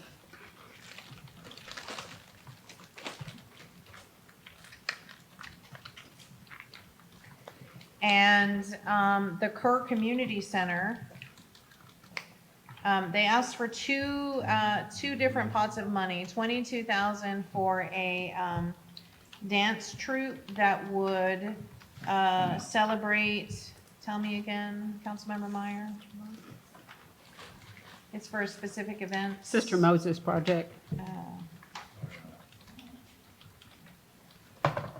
And then 35,000 for Kerr Community Center repairs. Wow, that's at 40. You say 35? I have 35 in my text message. What do you have? 40. Okay.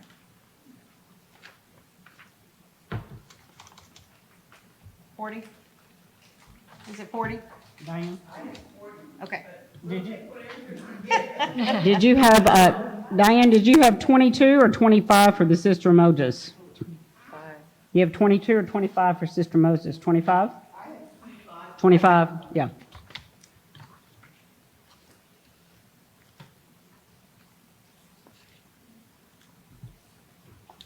Take that candy off.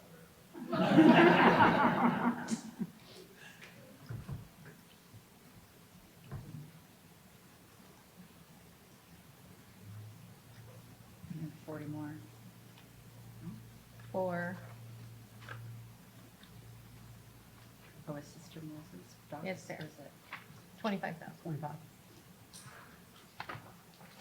is this a different, is this not a different one? 41, that's for the building improvements. Oh, it's just a letter of support later. Okay. Okay, There's two. yeah. So there's not an additional 40. Okay. Where's my 40?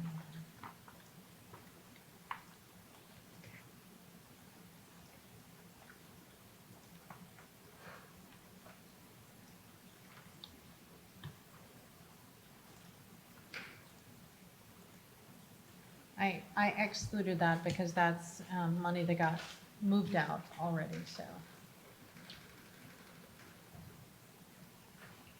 So that's an additional $216,500 of requests. The parks think the equipment rec is not an assistant- additional request. Oh, That just got moved.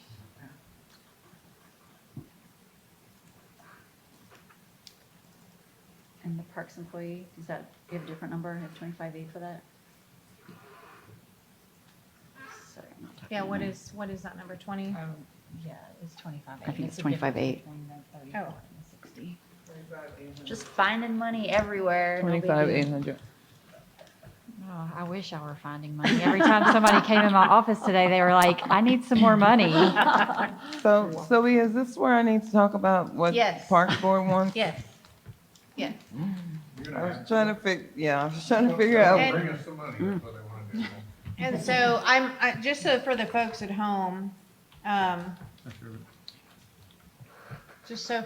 home, so council can discuss it today. I mean, you guys know that we've been waiting to launch Balancing Act. And so our hot little hands are ready. We got to hit enter with some of these additional requests that are outside the budget. One of the questions is, are you open to raising the tax rate? And would you, how much is that? Before having to go to the voters. And we'll see where those sliders and at the next, not the next meeting, but the following meeting, the first September meeting, we'll bring back some of those results. But yes, so there was additional request outside of.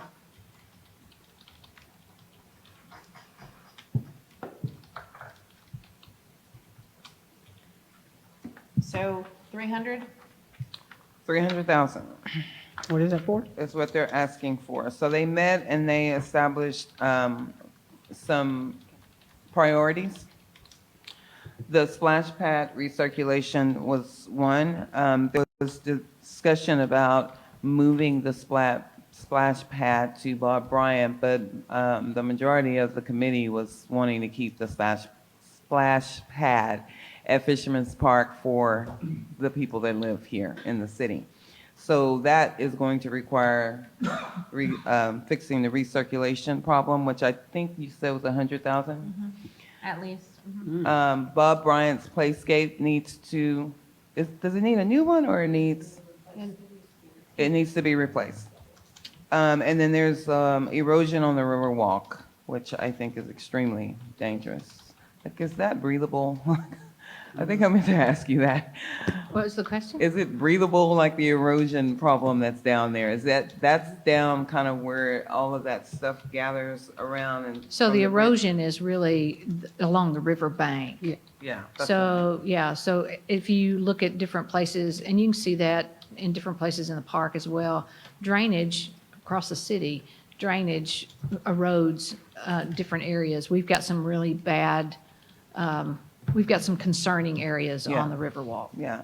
So those were the top three priorities. When we met, the city manager stated there was $235,000, and this may have changed since that discussion, allocated for Mayfest that was unspent.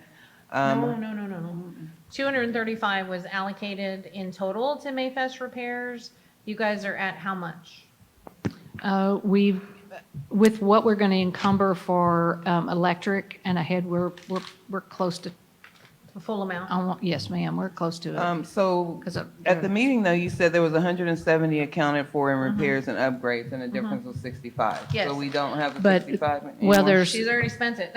Oh, Yeah, so there's like electric, we're going to add new electric. And Okay. we're going to encumber some of that. so for- the 65 is now going to Mayfest? Because Now- that was, the initial correct. discussion was using that for Maybe, parks. potentially, Okay. yeah. So, there is an ordinance amendment that we have in front of legal right now, or we're trying to get in front of legal. So our tree ordinance, Yeah. number one, is going to be supplemented. We're only asking $4 a caliper inch, is that correct? And, for, trees that they chop down that they shouldn't chop down, and some cities around us, like Austin, are more like $400 a caliper inch. And so there's a great deal of revenue there to be had, especially when people are clearing trees that they have no business clearing. That's the first thing.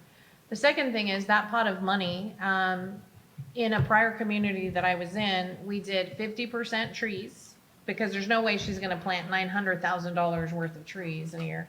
We did 50% trees, and we did 50% to something called the Community Enrichment Yes. Fund. So it let her, if the fund balance was $950 that they paid for a penalty, then $450 went to trees and $450 went to parks equipment within a, a stated boundary. We're still trying to figure how to do that, but my hope is that we get to that point before the budget gets adopted, because that would supplement an easy $300,000 into the park maintenance fund. And the 80,000 from maintenance? Oh, she has that allocated for, what was your 80,000 The for? 80,000 for Mayfest? No, the the 80,000 in your transfer. budget. You had- Oh, there was 20,000 was the playscape, the slide, the replacement of the slide that we need to replace. And At Bob then- Bryant. At Bob Bryant. And then the 60,000 was the docks.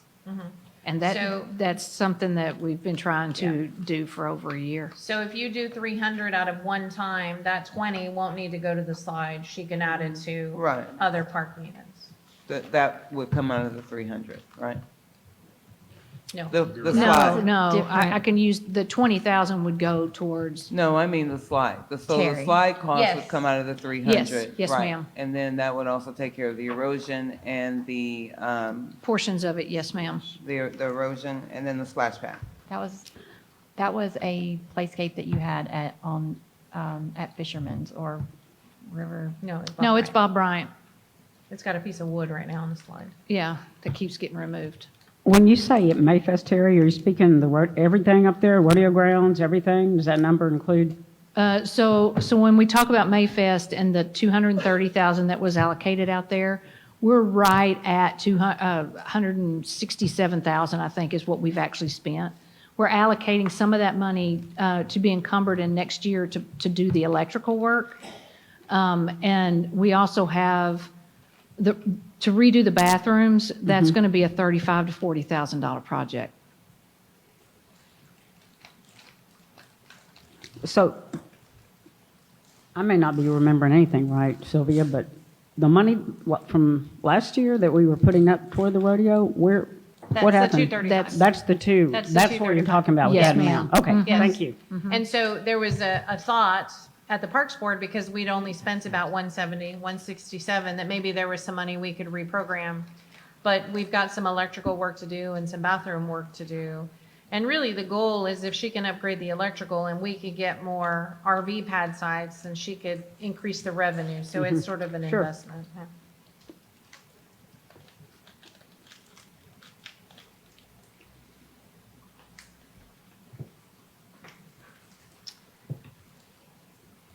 So if we're, We also need to add onto this list the amount of money it will take to cross Chestnut oh, yes, for the parade. parades.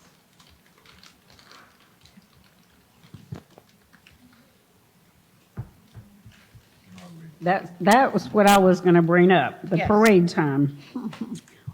Question on that, are we just talking about the homecoming parade, or are we going to budget a certain amount of parades to cross Chestnut? So I would, I'm gonna defer to the police chief, but I'm gonna say you don't wanna do more than 4 a year, because it starts to get super expensive. Obviously, Christmas is one of them. I think I've heard you guys say homecoming is another one. Right? And then to be determined by the council. Or just two. It's half one. Is Mardi Gras big enough, or, I mean, I don't know the site, Kathy probably knows. Mardi Gras can't cross over because we set up the festival. Okay, good, so you just saved us money, that's good, okay. So that leaves Juneteenth and what else? 4th of July. For a parade? She's talking about the Fit Pal Parade. Yeah, we don't have to, we don't have to cross, Yeah, we don't. Two parades. yeah, homecoming and Christmas We have probably. homecoming, Christmas, Juneteenth. Mm-hmm. What's the fourth one?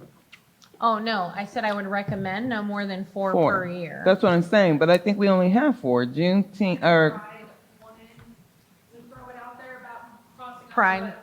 Yeah, but they couldn't afford it this year. So it would be currently the Christmas parade, homecoming parade, Juneteenth. She said Mardi Gras won't cross. And then don't they usually do a parade when school starts for homecoming? So that's the The school. VHS homes, and they don't cross. I know the last few years they've gone in just- front of the Opera House. They go Spring Street. Does the Veterans Parade cross? They do, but that street is already closed closed. anyway. Okay. It's already closed, So we really only have 3. yes. Unless Pride currently. organizes. So what is the funding amount to do that? Chief? Because it depends on overtime. It's the ODM, off-duty management. You're talking about the funding amount just if Chestnut and Main gets closed? Yes. Basically. So it just kind of depends on where somebody wants to end the parade. If it goes through Chestnut and Main Street, there is not a fee for the permit. What you would end up paying for is the security. For an officer to work security at a minimum of 4 hours, a basic officer is $65 an hour. So it would be $260 per officer off the top of my head. So if you go all the way to Water Street, the end of the parade typically takes 2 to 4 officers, depending on the size of it. Then each intersection, give or take, so you're looking at about another 8 officers at $260 per officer. And that, again, depends on where you go, how far you go, so. So $1,000, if they budgeted an additional $1,000 per parade, that, And that's just for officers. That's not taking into account any kind of barricades or anything Do we like that, have or that? vehicles. Do we have the barricades? I'm looking at my streets and I'm looking at, so we did purchase the barricades and we did purchase the signs. There's some overtime that's associated Okay. because they're weekend events. So what is your overtime cost? And I'm looking at streets. Budget is 10,000, but I've already spent 22 this year. She's asking per, Yeah. she's asking per, yeah. Oh, I don't have that breakdown. So how many, you put 4, 6 staff? How many staff do you put out? Usually 4. This 6? last event, there was, because they did some at the convention center one night, so during that last event, so that one employee had 101 hours. I had another one that had 99 hours. And then there was a couple of them that were 89. So Terry's raising 6 fingers back there that you guys put 6 people on a when we parade do the route. big parade, For the right? Yes, parade. yes. So, 6, and it takes 2 hours to set up, and it takes 2 hours to break down. So you're looking at a 6-hour Yeah. time period for 6 to 8 people. And then that's not And counting. overtime rate, Yeah. yes, sir. And that's not counting us building all the signs, because right now they're all stuck in a trailer, so we pull them out to, that way they stay better and last better. Stay out of But we the do sun. have the signs, right? Yes, That's we a have good thing. everything, yes, Okay. yes. Yeah, we got all the signs, 3 message boards, so we've got everything.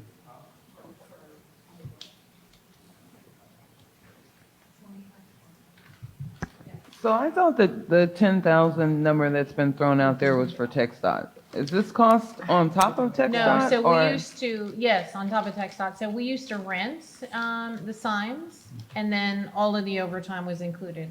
We bought the signs at a cost of 80, how much? 81,000. Yes, so we bought the signs and we bought the, I don't want Message to call them boards. flashers, but Yeah. the message board signs at a cost of 81 to bring that down. So at this point, it's just the cost of staff in overtime and police. And police specifically, because it may not be our police working the event. She puts it out on off-duty management, and it could be Lockhart, it could be, Yeah. our guys have first dibs, gals and guys have first dibs, but if she's, if everybody's working and we've got to put it out, so. Okay, so the TxDOT cost was not just to shut down the road. It was Correct. for the other stuff that was needed to shut down Correct. the road. Got Yeah, it. The permit's free. And so we would TxDOT. not have to worry about TxDOT going forward because we have, We've already got a set of plans that's already been stamped by an engineer, so you're good, so. so then we just need to know what the personnel cost would be. Yeah. So all we have to Yes, do is but inform it's free. TxDOT that we're Yes. closing it down. We'd have That's to it. apply for the permit permit. fees, Apply. We still need their approval. But they waive any cost. There's no cost. No cost. Yeah, no cost. The only thing we use is we have to use their parade route as approved by the engineer. If we deviate from that, then there is a cost associated with the deviation from that. So as long as they use the approved TxDOT route, we can submit that to them, we get the permit, and then go forward. Pretty simple process. Is there a permit You said- cost? There is not, they waive that. So so police, and then, public works, extra staff, so that number comes out to be 3108. So if you did 3, you're looking at about $10,000. Sorry, for police, that's just one side of the parade, that's not the entire parade cost. So you have to plan, yeah, that's just the extra if you cross Main and Chestnut. So for the entire event, you're looking at, like for the Christmas parade, we typically do 30 officers, 25 to 30. So you've got to multiply the entire parade route plus prior to the parade route. So we have to actually cover all the high school where they stage. We have to actually fill That's already blocks budgeted. afterwards. So 30 officers, and usually we don't count all the officers, we count, and some of it we try to reduce with security officers versus police officers, but 30 people for, But we've been paying that, right, Chief? I mean, we've been doing that part. That's Yes, not an ma'am. additional. Okay. yeah, so we try to reduce it as much as possible, but it's typically the security that's the most expensive. Thank you. Sorry. Do we need to wait and get like maybe some numbers from her for our next meeting? Are we gonna have a next meeting? That's the Christmas parade, that's separate and Okay. apart. I took I took the Juneteenth, I took the, homecoming, and Christmas is right here. So, the average for like Juneteenth and homecoming, which are normal parades, are not the giant Christmas, that's 3,100 extra Okay. dollars, so. That's it for the two? Extra 30? No, it's times 2. Times two. 3108 Mm-hmm. times 2. Okay, it's better than 10. Well, that's, so, It's right at Christmas 10. parade security is already budgeted for, Two. at $9,500. I mean, total 12,500, but So just under 15,000 for. yep.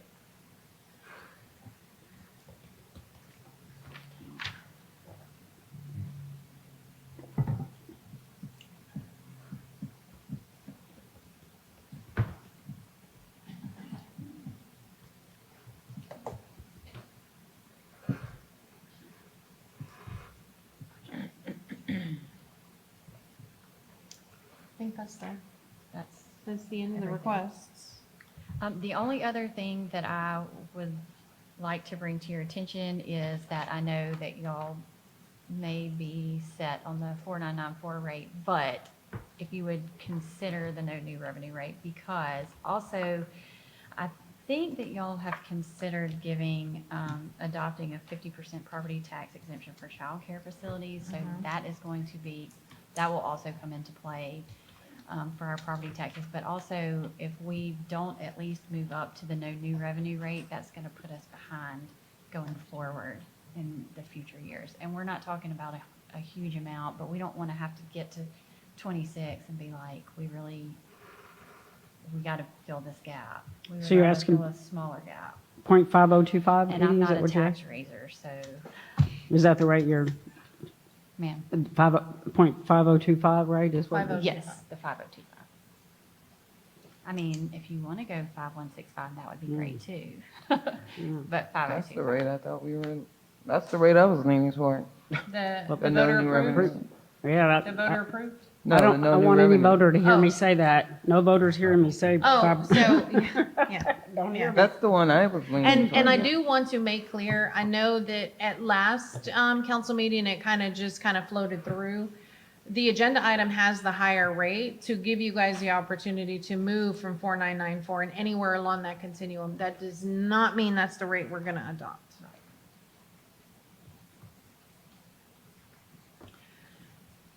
Can I ask about, so Boo Bash, was that funded last year out of, those are hot funds, or No, is this Boo general? Bash This is is all general general? fund. And that was that last year as well? It was. We just didn't put it in the budget? It was not detailed out in the budget last year, but it was in the general fund. And it was about that much-ish? Something. It was in there. There was an amount for them. Okay. And the same for, This one could potentially qualify for historic, but we only have $35,000 available in the hot fund, not 40. do you mind scrolling up a I little bit? think, Oh, sure. Something I'm not going for, to speak for Diane, but Diane, the 40,000, was that, I mean, if we had 35, is 35, are you flexible is what I'm asking, on the Kerr Center restoration? Sure. All right, $5,000. There you go. Diane's so easy to work with. Yeah. So I'm trying to just leave what would be a general fund impact.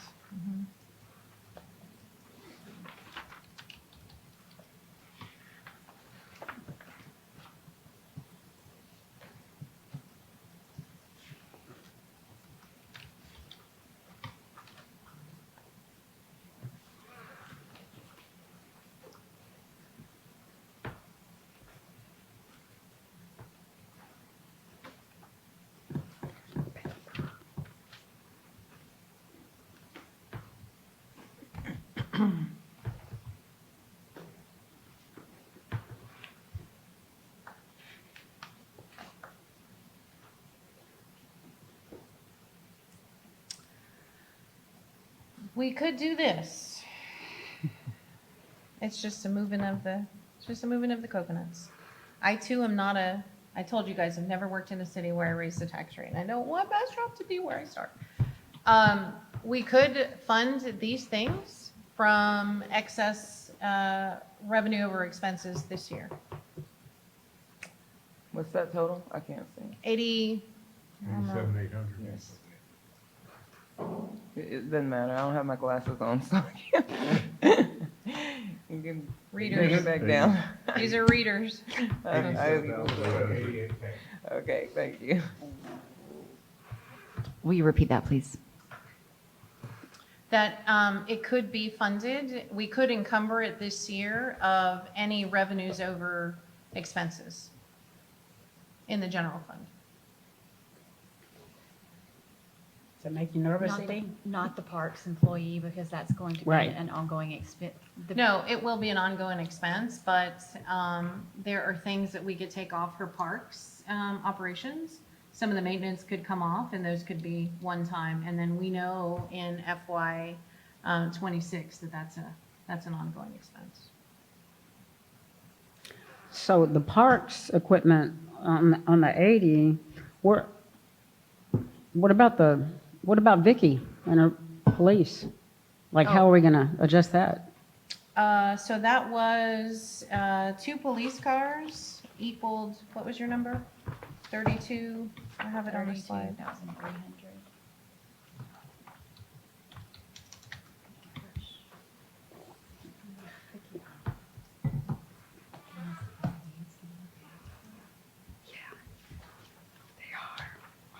$83,200.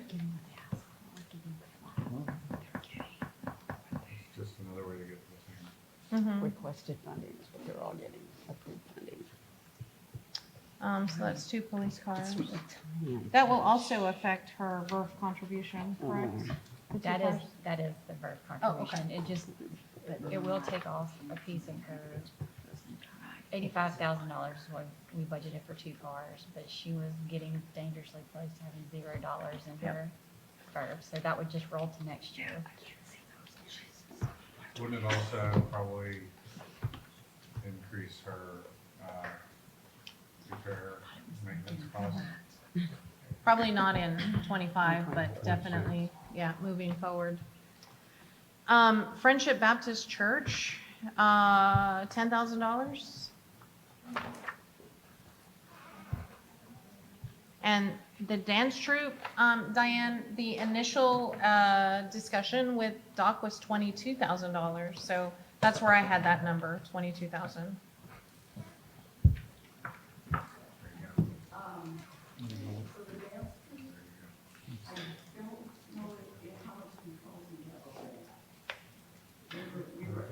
That's their part.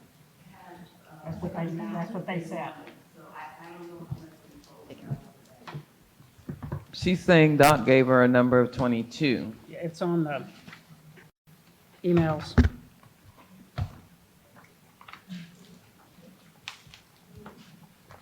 Yes, 22 is in the emails, correct? I had 25, Sylvia, but if you've got 22, then if that's what you had, was that what? Everybody's given a little, let's let the show go on. So Diane, how are you feeling about 22? Yes, ma'am. Hey, $3,000. There we go. And then Are we in friendship. negotiation stage? How about- But will you take 20? So far, Diane's given up $8,000. So, in Friendship Baptist Church, I reduced to 5, okay. 12.5. 12.5, okay. That's 82,300. That is going to the no new revenue rate of 0.5025. So I know that's, And that's giving Vicki what she Then we wants. wouldn't be Robin from this year? Or is that including Robin? no, that wouldn't run. And that's giving Vicki the 10? That's giving Vicki 8. 8. Down from her original 17? Wasn't her original request 17? She requested 17. We incorporated 10 in the original budget. She has 6 new employees, and then 2 would have been pool cars. So I'm trying to convince her to keep her 2017s as pool cars, get 8 additional, and have the 2 backup. So she's gonna stare daggers at me for the next probably 8 hours, but. Okay, I mean, if we control maintenance costs, for one thing, and do you feel that public safety is compromised in any significant way by going from 10 to 8 cars? I think you need more, I think you need more than that. I mean, that's a legitimate concern as we grow in it. I would say not, no. I would say for the most part, we will make whatever work we can without having to negotiate any kind of public service issues or professionalism or, making sure the community's taken care of. I will stick them on bikes if we need to, so. You can get 17 bikes. Bikes are about $1,000 a I bike. have advocate, she does actually have an officer on a bike as we do more community policing. Mayor Pro Tem Kirkland, you've been absolutely quiet, and I know you and I wrestle over the tax rate all of the time, so I'm interested. I'm voting against it. Okay, gotcha. But I'll vote for 4994.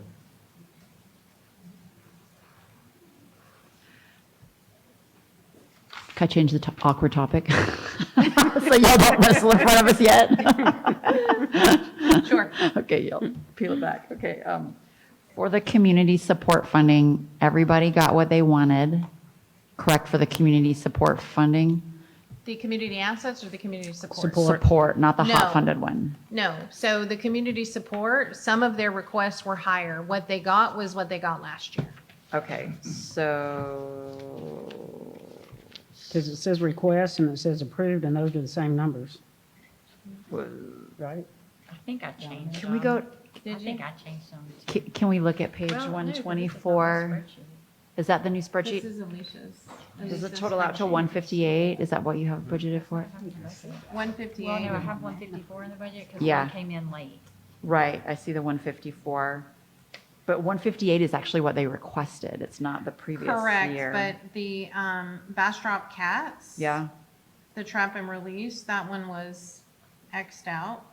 So the cats aren't going to get the money? It Cats- goes against our Bird City. no, that No. was previous year, Yeah, but not this year. So we It didn't really fund? doesn't go against Bird City. okay. By so the way, let me pull yeah. that. I just wonder, remember they were presenting, some of them had that convention center fee Correct.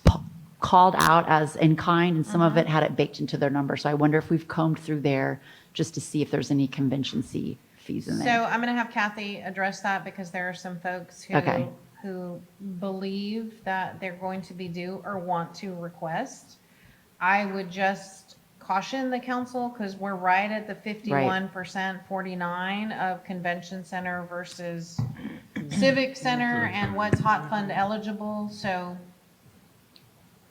At this point, I believe we did comp in kind for a little over 50,000 last year with all of the community support groups. And we do work with Visit Bastrop, and, they did have the question on the local, non-local. And so a lot of the locals and the ones that we comp are on a Saturday night. That's on a prime night that also keeps us from having a 3-day conference, Friday, Saturday, and Sunday. And I've told Sylvia, I don't work on commission, and so everybody gets the same great customer service, whether it's comped or whether they paid, that I would just do the will of the council. Kathy, did you notice that there are more convention center requests this year than last year? There are? There are, and sometimes when one gets it for Sure. once and it works out great, then they would like to have it again and then again.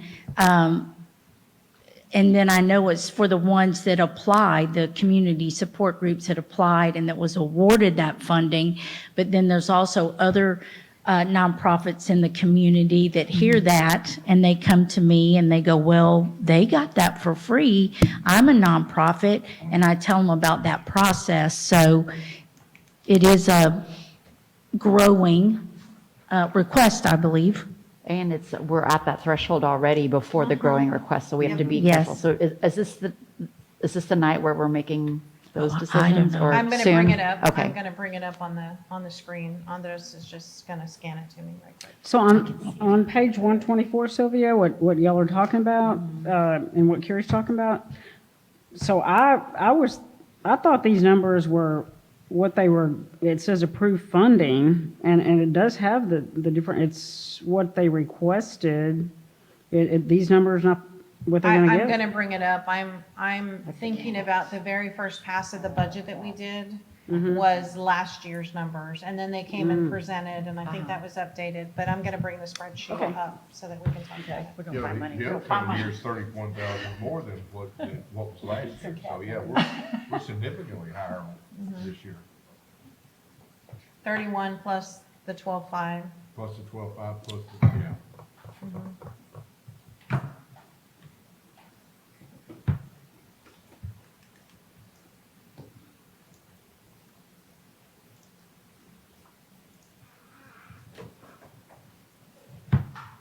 It's in there.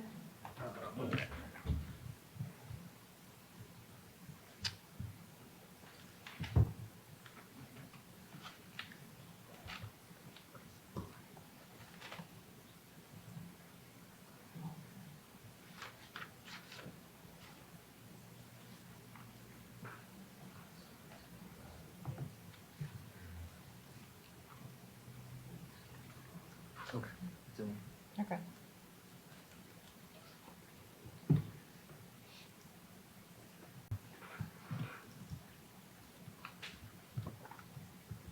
What's it called? It's just a bunch of numbers. It's syncing. Should be there.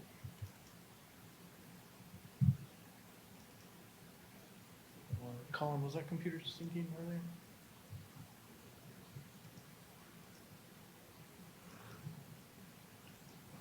Should be there. Should be there. Should be good. It's thinking.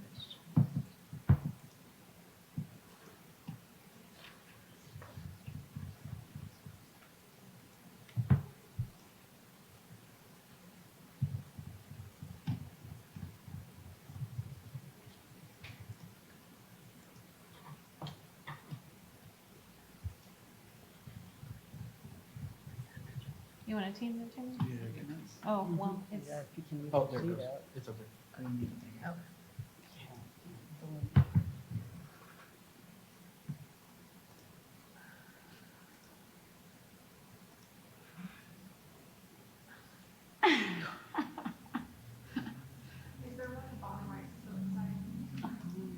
Oh, yeah, right Yeah. down here on the bottom. What? Up there. All the way to the right, up. Right there. Right there. Last year, Yeah. 23,787. That's more than what they. Oh, better. Can everybody see that? Well, it's way better than page 124. That is exactly what's in our page 124 now. Yeah. The Bastrop, and now I know what you're talking about, because initially the Bastrop, first responders had not submitted, and they came and submitted at the dais. So this is the updated sheet. Updated, but it's not, the African American Center also presented, but they are hot funds, right? Correct. Okay, so this is, Yeah, the 50, that's. this is general funds. Yes. So So the, really, we are adding these to this too. Okay. and the $3,500 is the cats that we have approved for the cats. It was incorporated into the spreadsheet. If you guys want to discuss that, this is the. No, that's great, because they didn't get any last year, so. Yeah, that's what I had. So I figured all the differences from last, what they got 2 years ago and then this year.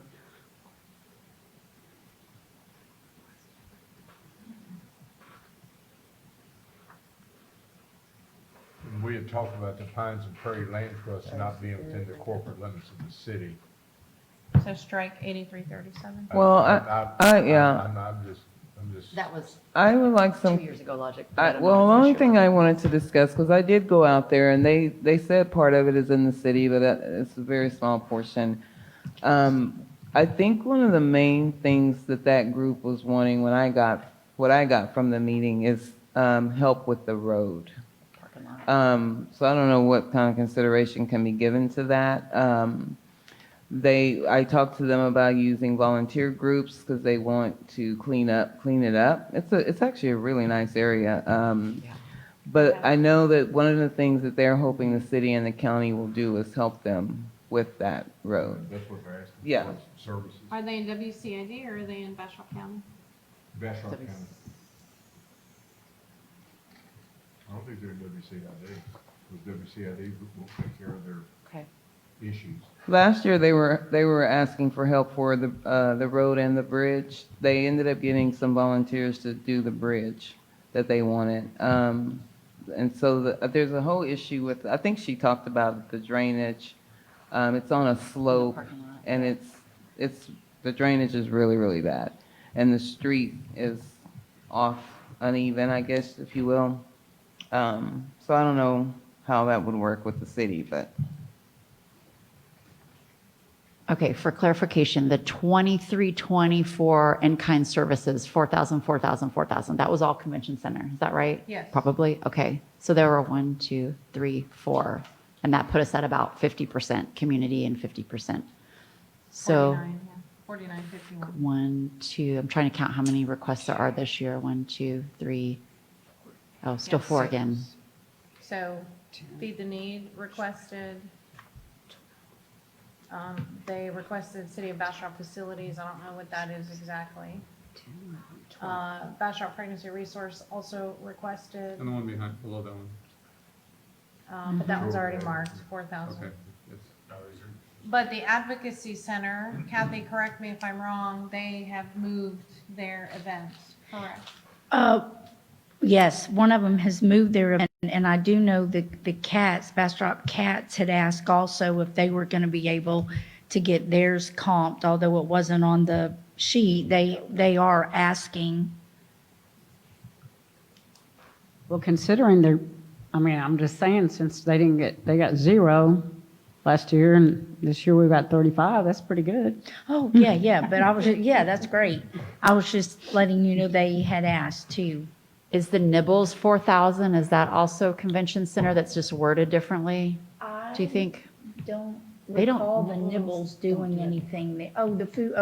Well, the Bastrop County Food Pantry, if that's the Yeah, same, then that's they the do their empty bowl there, Right. and that has been comped for the 4,000.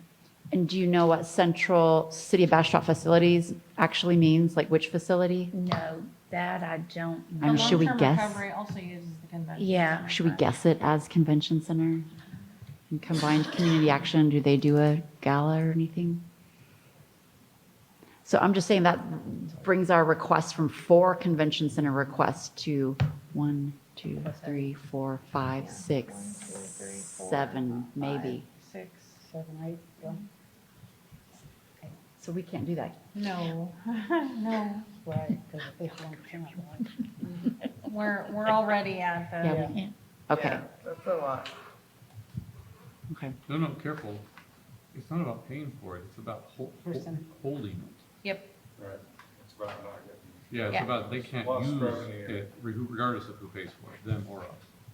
Yeah, because then that, as she mentioned, that room isn't available for. 4, right. Yeah, so yeah, it's not about the funding of it, it's that they can't I see actually what hold you're it. saying. Okay. Yeah, right, not only can we not pay for it. We don't have it. can't let them have it. Yeah. Wow, They do, gotcha.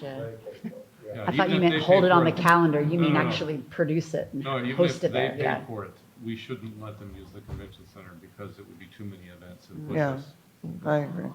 So we're making those decisions tonight? Like soon, because they got a plan, we got a Yeah. plan, everybody's got a plan. Those are some Are tough you calls. coming back, or are we gonna? I mean, There was a if needed date on for Tomorrow. the workshop. I can't remember what it was now. Tomorrow. but there's also that TML meeting tomorrow night. Oh, no, yeah, it can't be tomorrow. I was thinking it was next week. No, it's all tomorrow. It's all tomorrow night. But is this the meeting where we decide that thing? Could we maybe go? Oh, yeah. No, we're just Are you talking, going? we just landed on it and talked about it, I don't know. We still have I mean, time for you can- September, don't we, Edie? Yeah, we're gonna, September 10th Okay. is Oh, when okay. we, Okay. We don't have to stay till midnight, get this over. But the general consensus No. is we need to take off like about half of those, probably. It's I mean, half. No, I don't know that general consensus is the right way to put it, it's more of a, what are the requirements that we're working under? It's not so much a decision that we're making as it is a technical requirement That we Right. have to do. that we have to. Right, and do Yeah. we draw the line where there's no more? There are no more, or Well, it just might bringing be- up all the we have to, yeah. possibilities? No, it Yeah. might be that, Eventually, I we get, probably- Kathy, I'd like to know what are the, Yeah. because some of these are asking for the first time, and I'd have to think it's probably because other people are asking, so I'm Exactly. asking too. But we know our food, our payment Empty thing- bowl. Yeah, empty bowl. The Family Crisis Center, Yeah, I believe the first responders, don't they do training there a couple of times? yeah, but that's not even, They didn't inclu- ask for it. that's not including in that, because we Okay. have our city departments that use that for training, but the Empty Bowl, Family Crisis, the Designer Purse Bingo, which I think is done by the Children's Advocacy Center, that's a big one. And then the CASA was using it, but then it got booked over their date. So I know those for sure, and there are others that are comped. And feed, yeah, okay. What the is- other thing that I was contemplating is, comping Oh, a feed them. Tuesday or Wednesday is different than comping a Saturday. Yeah. Yeah, And Or a Pregnancy Friday. Right, agreed. Pregnancy Resource Center, they would have their events for their Mhm. fundraisers midweek. And so, Right. something like that. they use it too, right? That would be Mhm. 5. Pregnancy So you Resource just Center. listed 5. I think that's like on a Thursday, I believe they have theirs. Mhm. Right, but then if you say that, if you're gonna get it comped, well, You no, if must- you're gonna use it, period, in your local community, it's not about the comping, it's about using it. Because there's only 52 weeks in a year, and if you're talking about, Friday, Saturday type events, we need the out-of-town events in order to keep our percentages in balance. No new revenue, no new in-kind? Mhm. Or we just, Well, I'm suggesting that, maybe they could do it if it's on a, Tuesday, Wednesday, Thursday, or something like that. And there's a slot on the And- calendar, It's but. not moving a property. And we do have local nonprofits that pay in full to book Yeah. it. And I think we need Yeah. those as well. I think we need a healthy balance because that, years ago, when it was built, and I've been here 14 years, it was with the understanding that's why it was built to handle some of those events such as like the sportsman's banquet or the chamber banquet or, those. And those are paying, but they are local. But those, We're trying to help the sportsman banquet find an Yeah. alternate location that's larger, because I think they've Yeah. outgrown they have. Huge. the convention center, yeah. So the question, Harry was asking, and Edie said the 10th of September, that's when we have to, so instead of continuing on tonight, can we do it instead of tomorrow night, because that's the TML? Sure, we can also, we don't have to do tomorrow. We can bring it anytime between now and the 10th. And what would be helpful is if you guys took your questions, sent them back to us, we can give you the scenarios. What's holding me up on launching Balancing Act is where we are today. Now, Balancing Act this year, we don't have that much extra to play with. So Balancing Act really isn't, and it may not be a fruitful exercise anyway. But if you guys want to look this over, send your information, send your comments, and then we can send scenarios to the entire council and even post them on the website as part of like the budget workshop so folks can see what the different ramifications are, then, that might be a more fruitful exercise. But some things you want us to decide tonight. You don't have to decide anything tonight. I think I have a feeling of where you're heading minus all of the extras. And I'm hopeful that we have a response from legal on the community enrichment, which would then free up $80,000 also. So. I have a couple of more questions. Last year's budget, I'm kind of a lot of this I was gonna ask tonight, but it was about capital improvement projects, so I'll hold off till Tuesday for most of this, and looking at the budget book, I don't know if you noticed, some of them are cut off. When you look at the capital improvement projects in the budget books, some of them don't have the full paragraph. It has dots and you just kind of trail off. Oh, you know what they did? They printed the ClearGov, right? They printed the ClearGov on the website. Okay. That's what happened. But a couple of questions that are in regards to budgeting. So last year's budget for Phase 1 of the Willow was $800,000. The budget said it included design of a 1.25 mg GST demolition and expansion of the pump station. Did that project complete? Curtis, it never started yet. It was So removed. did that money get added to this year's budget? That was not, I don't think that was a budgeted That wasn't amount. That was a wish list type Correct. thing. Um, That, all of those in the back of the book that you're looking at, those were wish list type. Some of them were projects that had already started, and some of them were wish list. Correct. They were just outlined for Future. CIP projects, to let y'all know what's coming down the line. Yeah. I got it, because I think there was another one I was gonna ask, that was 850,000, and I was like, okay, well, what happened to that project?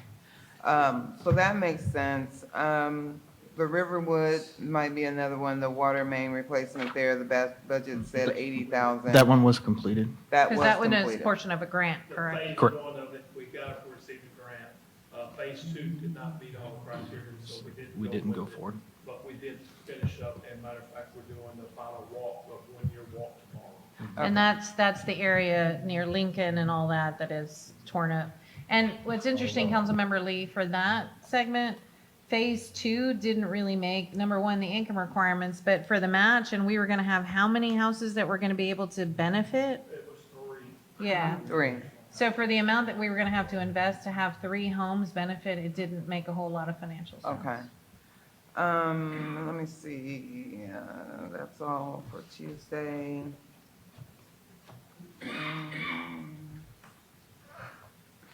Already asked that.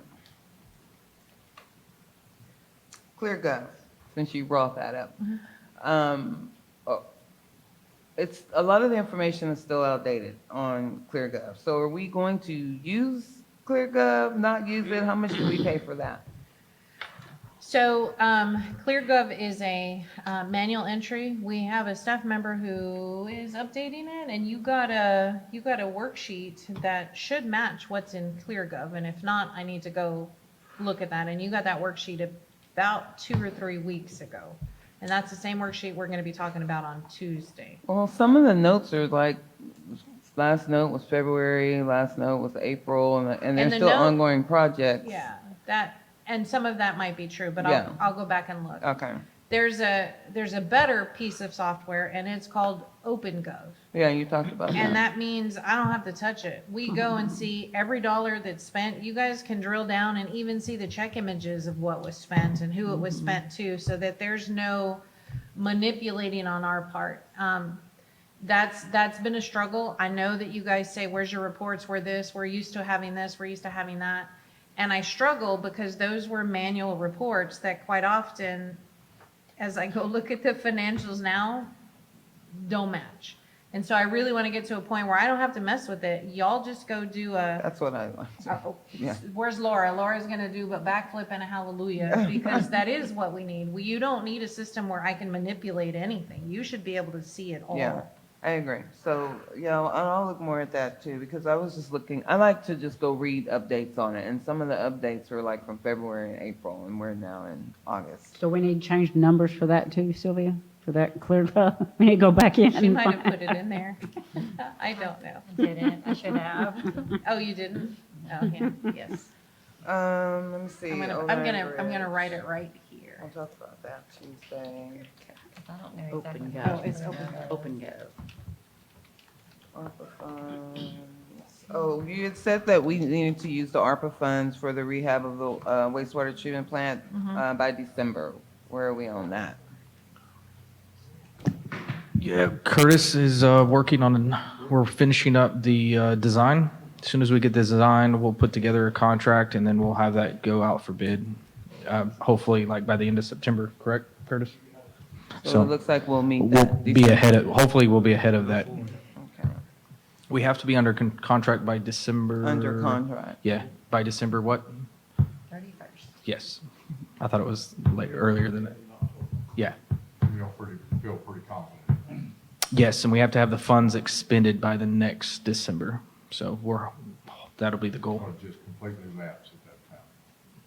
What do you No, mean? we won't let them lapse. No, we're not gonna let ARPA 'em. funds can be used for equipment too, trust me. Yeah. And I'll go buy all of Vicky's 17 cars to So not lose that money. That's our drop dead date of Yes. having the money. We have to have- By the 31st of 25. 25, yes. They have to be, we have to have invoices into the ARPA, to the federal by then. And we have to be under a contract or an MOU, or there's like some other documentation that has to be done in order for that by December 31st, and we'll have that done. One project or another, we'll have it done. I have no doubt we'll find a way to spend the money. Yes.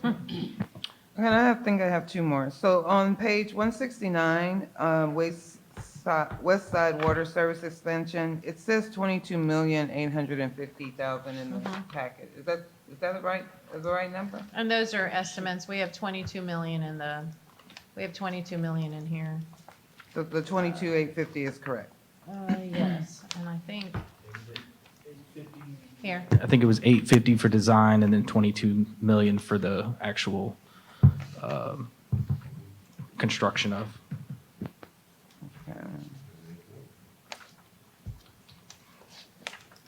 Okay, Water Street reconstruction, 2 million. Is that a name change from last year's budget from the street reconstruction program? This year's budget has Water Street reconstruction, but last year's budget had street reconstruction, which mentioned Water Street, but now it's Water Street Yeah, construction. I just because- want to make sure they're the same thing. Yes, it's the same thing, but what we did is instead of having the street, like doing multiple streets, it's focused on that one specific Just street. on yeah, because the last year's budget was more. Had multiple, had Linden and had all the other different ones, yes. Yeah.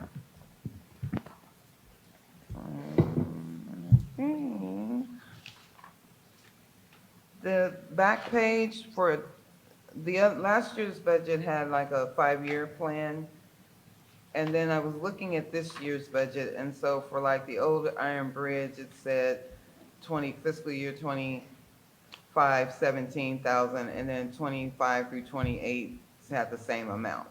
Some of them were different. So like the Water Street construction was 2 million for 2025, and then 2 million for 25 through 28. We need So to, is that kind of the 5-year? we No, need to we- update the 5-year projection. Okay. Yeah, the projections need to be updated. Okay, but, and that will be in our, That has Will to we- be in on Tuesdays. It We've does, got the okay. spreadsheet, but Yeah. we've got to book it into, Yeah, we'll go in and make sure it gets tied to the correct years. okay, all right, great. That's it. I- When we rolled it from one year to the next, so when we rolled it in ClearGov from 24's budget to 25's budget, some of those came over and some of those came over in different areas, and you have to search through the budget to find those, correct the dates, and then it ties itself back. It's a little cumbersome. We'll verify those and we'll get them completed. Okay, I got 2 questions. Are you done? Okay. For where things are found, legal services or in contractual correct. services, and election services are in other charges. Is that right? They should be under contractual also.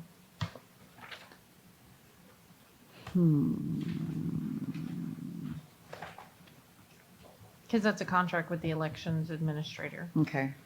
And we have enough in those to No, cover all our upcoming elections? no, Legal fees? No. no. Okay, not if y'all spend as much as you did this year. Well, I imagine we will. So do we need to have that conversation too? Mhm. So if sales tax miraculously comes in higher than 3.5, is that something we can, Yes. so get out there and shop, y'all. And we are coming in a good quarter, probably the best quarter of the year, aren't we, for sales tax? So it is, the but end we of were it? aggressive in our estimate of 5%, and I think I it's mean, probably coming 3.5. in closer to 4.75% than 5%. This year, we budgeted 3.5. That's a super conservative. There'll be some room Flexing there. there. Mhm. It does say election under other here. Okay. I don't know if you want it there. No, it Okay. needs to be under contractual. Take a note and put it under, but the money is in, election services money is in contractual? Okay. Okay. That's all I got.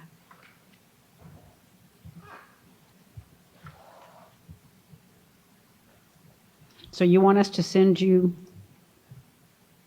what we have, What we any ta- any So extra? we'll send the spreadsheet Mhm, to you, since mhm. this is what we talked about. We'll send the spreadsheet to you. And then you guys feel free to comment, send it back. Okay. Send it back to Irma, the city secretary, because then that's how we keep track of who sent who. We will aggregate everything and send it to the entire council, so. And then it'll be a topic of conversation. We may have to have a meeting between the September 7th? What meeting? What's the day? What's our first meeting in September? 10th. September 10th. Mm-hmm. We have an So- extra one holding on the 17th, don't we? Mm-hmm. But as long as, I So don't know how, do we have to have 2 readings for the budget? you do. So September 10th will be really dedicated to the budget, and I tell you that not because I'm trying to rush y'all to adopt the budget, but we have an International City Managers Conference starting the 21st. So it'd be great to have the budget adopted before then. Otherwise, we run up right to the 30th. I mean, we can, and we can do a meeting virtually as needed, but On the community partners, would you like us to email you and tell Yes. you what we think about Yes, that? yes, And then and you'll we kind will- of compile yes. and compare? we'll send this spreadsheet. Okay. So these two will come out to you. How much is included in the current budget? Like, for instance, I recall last year there was some discussion about changing these, and you said, no, we don't have that 10,000 in the budget, we have to raise the tax rate now. Is a conversation like that going to take place again, or is that 158 already in there? That's already in the budget. I think So, it's but, 154. but. It's 154. Oh, sorry, 154. But we have extra, how much? And then you have these two additional requests of 34.5. So we own the land prairie, what is it? I have it right here. Pine and Prairies Trust. Is there any way maybe you can reach out to them Sure. to see, because they may, I don't know where this $8,000 number came Terry? from, but She's good to maybe get a better idea of what that might look like Okay. to better determine if we should or shouldn't. Okay. Thank you.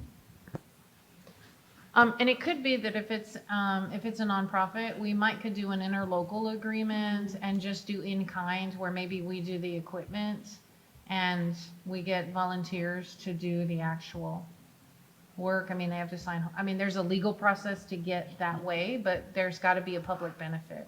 And so that's the public benefit I need to figure out what that is. Awesome. Robert would get on a piece of equipment. Like the dirt. How many houses do we have? How many houses? How many houses? How many taxable, taxable units? Done this how many times? It's like I can't believe I don't know that. 3,500 or is it closer to 4? Nope. It's 3,600.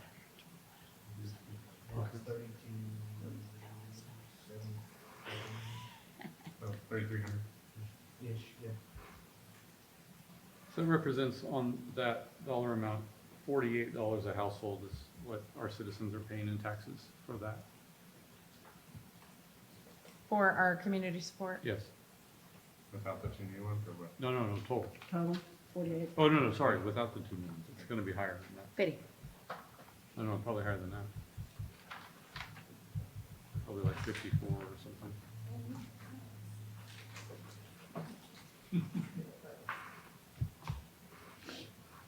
Well, council, any more questions for staff? Staff, any more information? Any more sacrifices that anybody out there wants to make? Chief?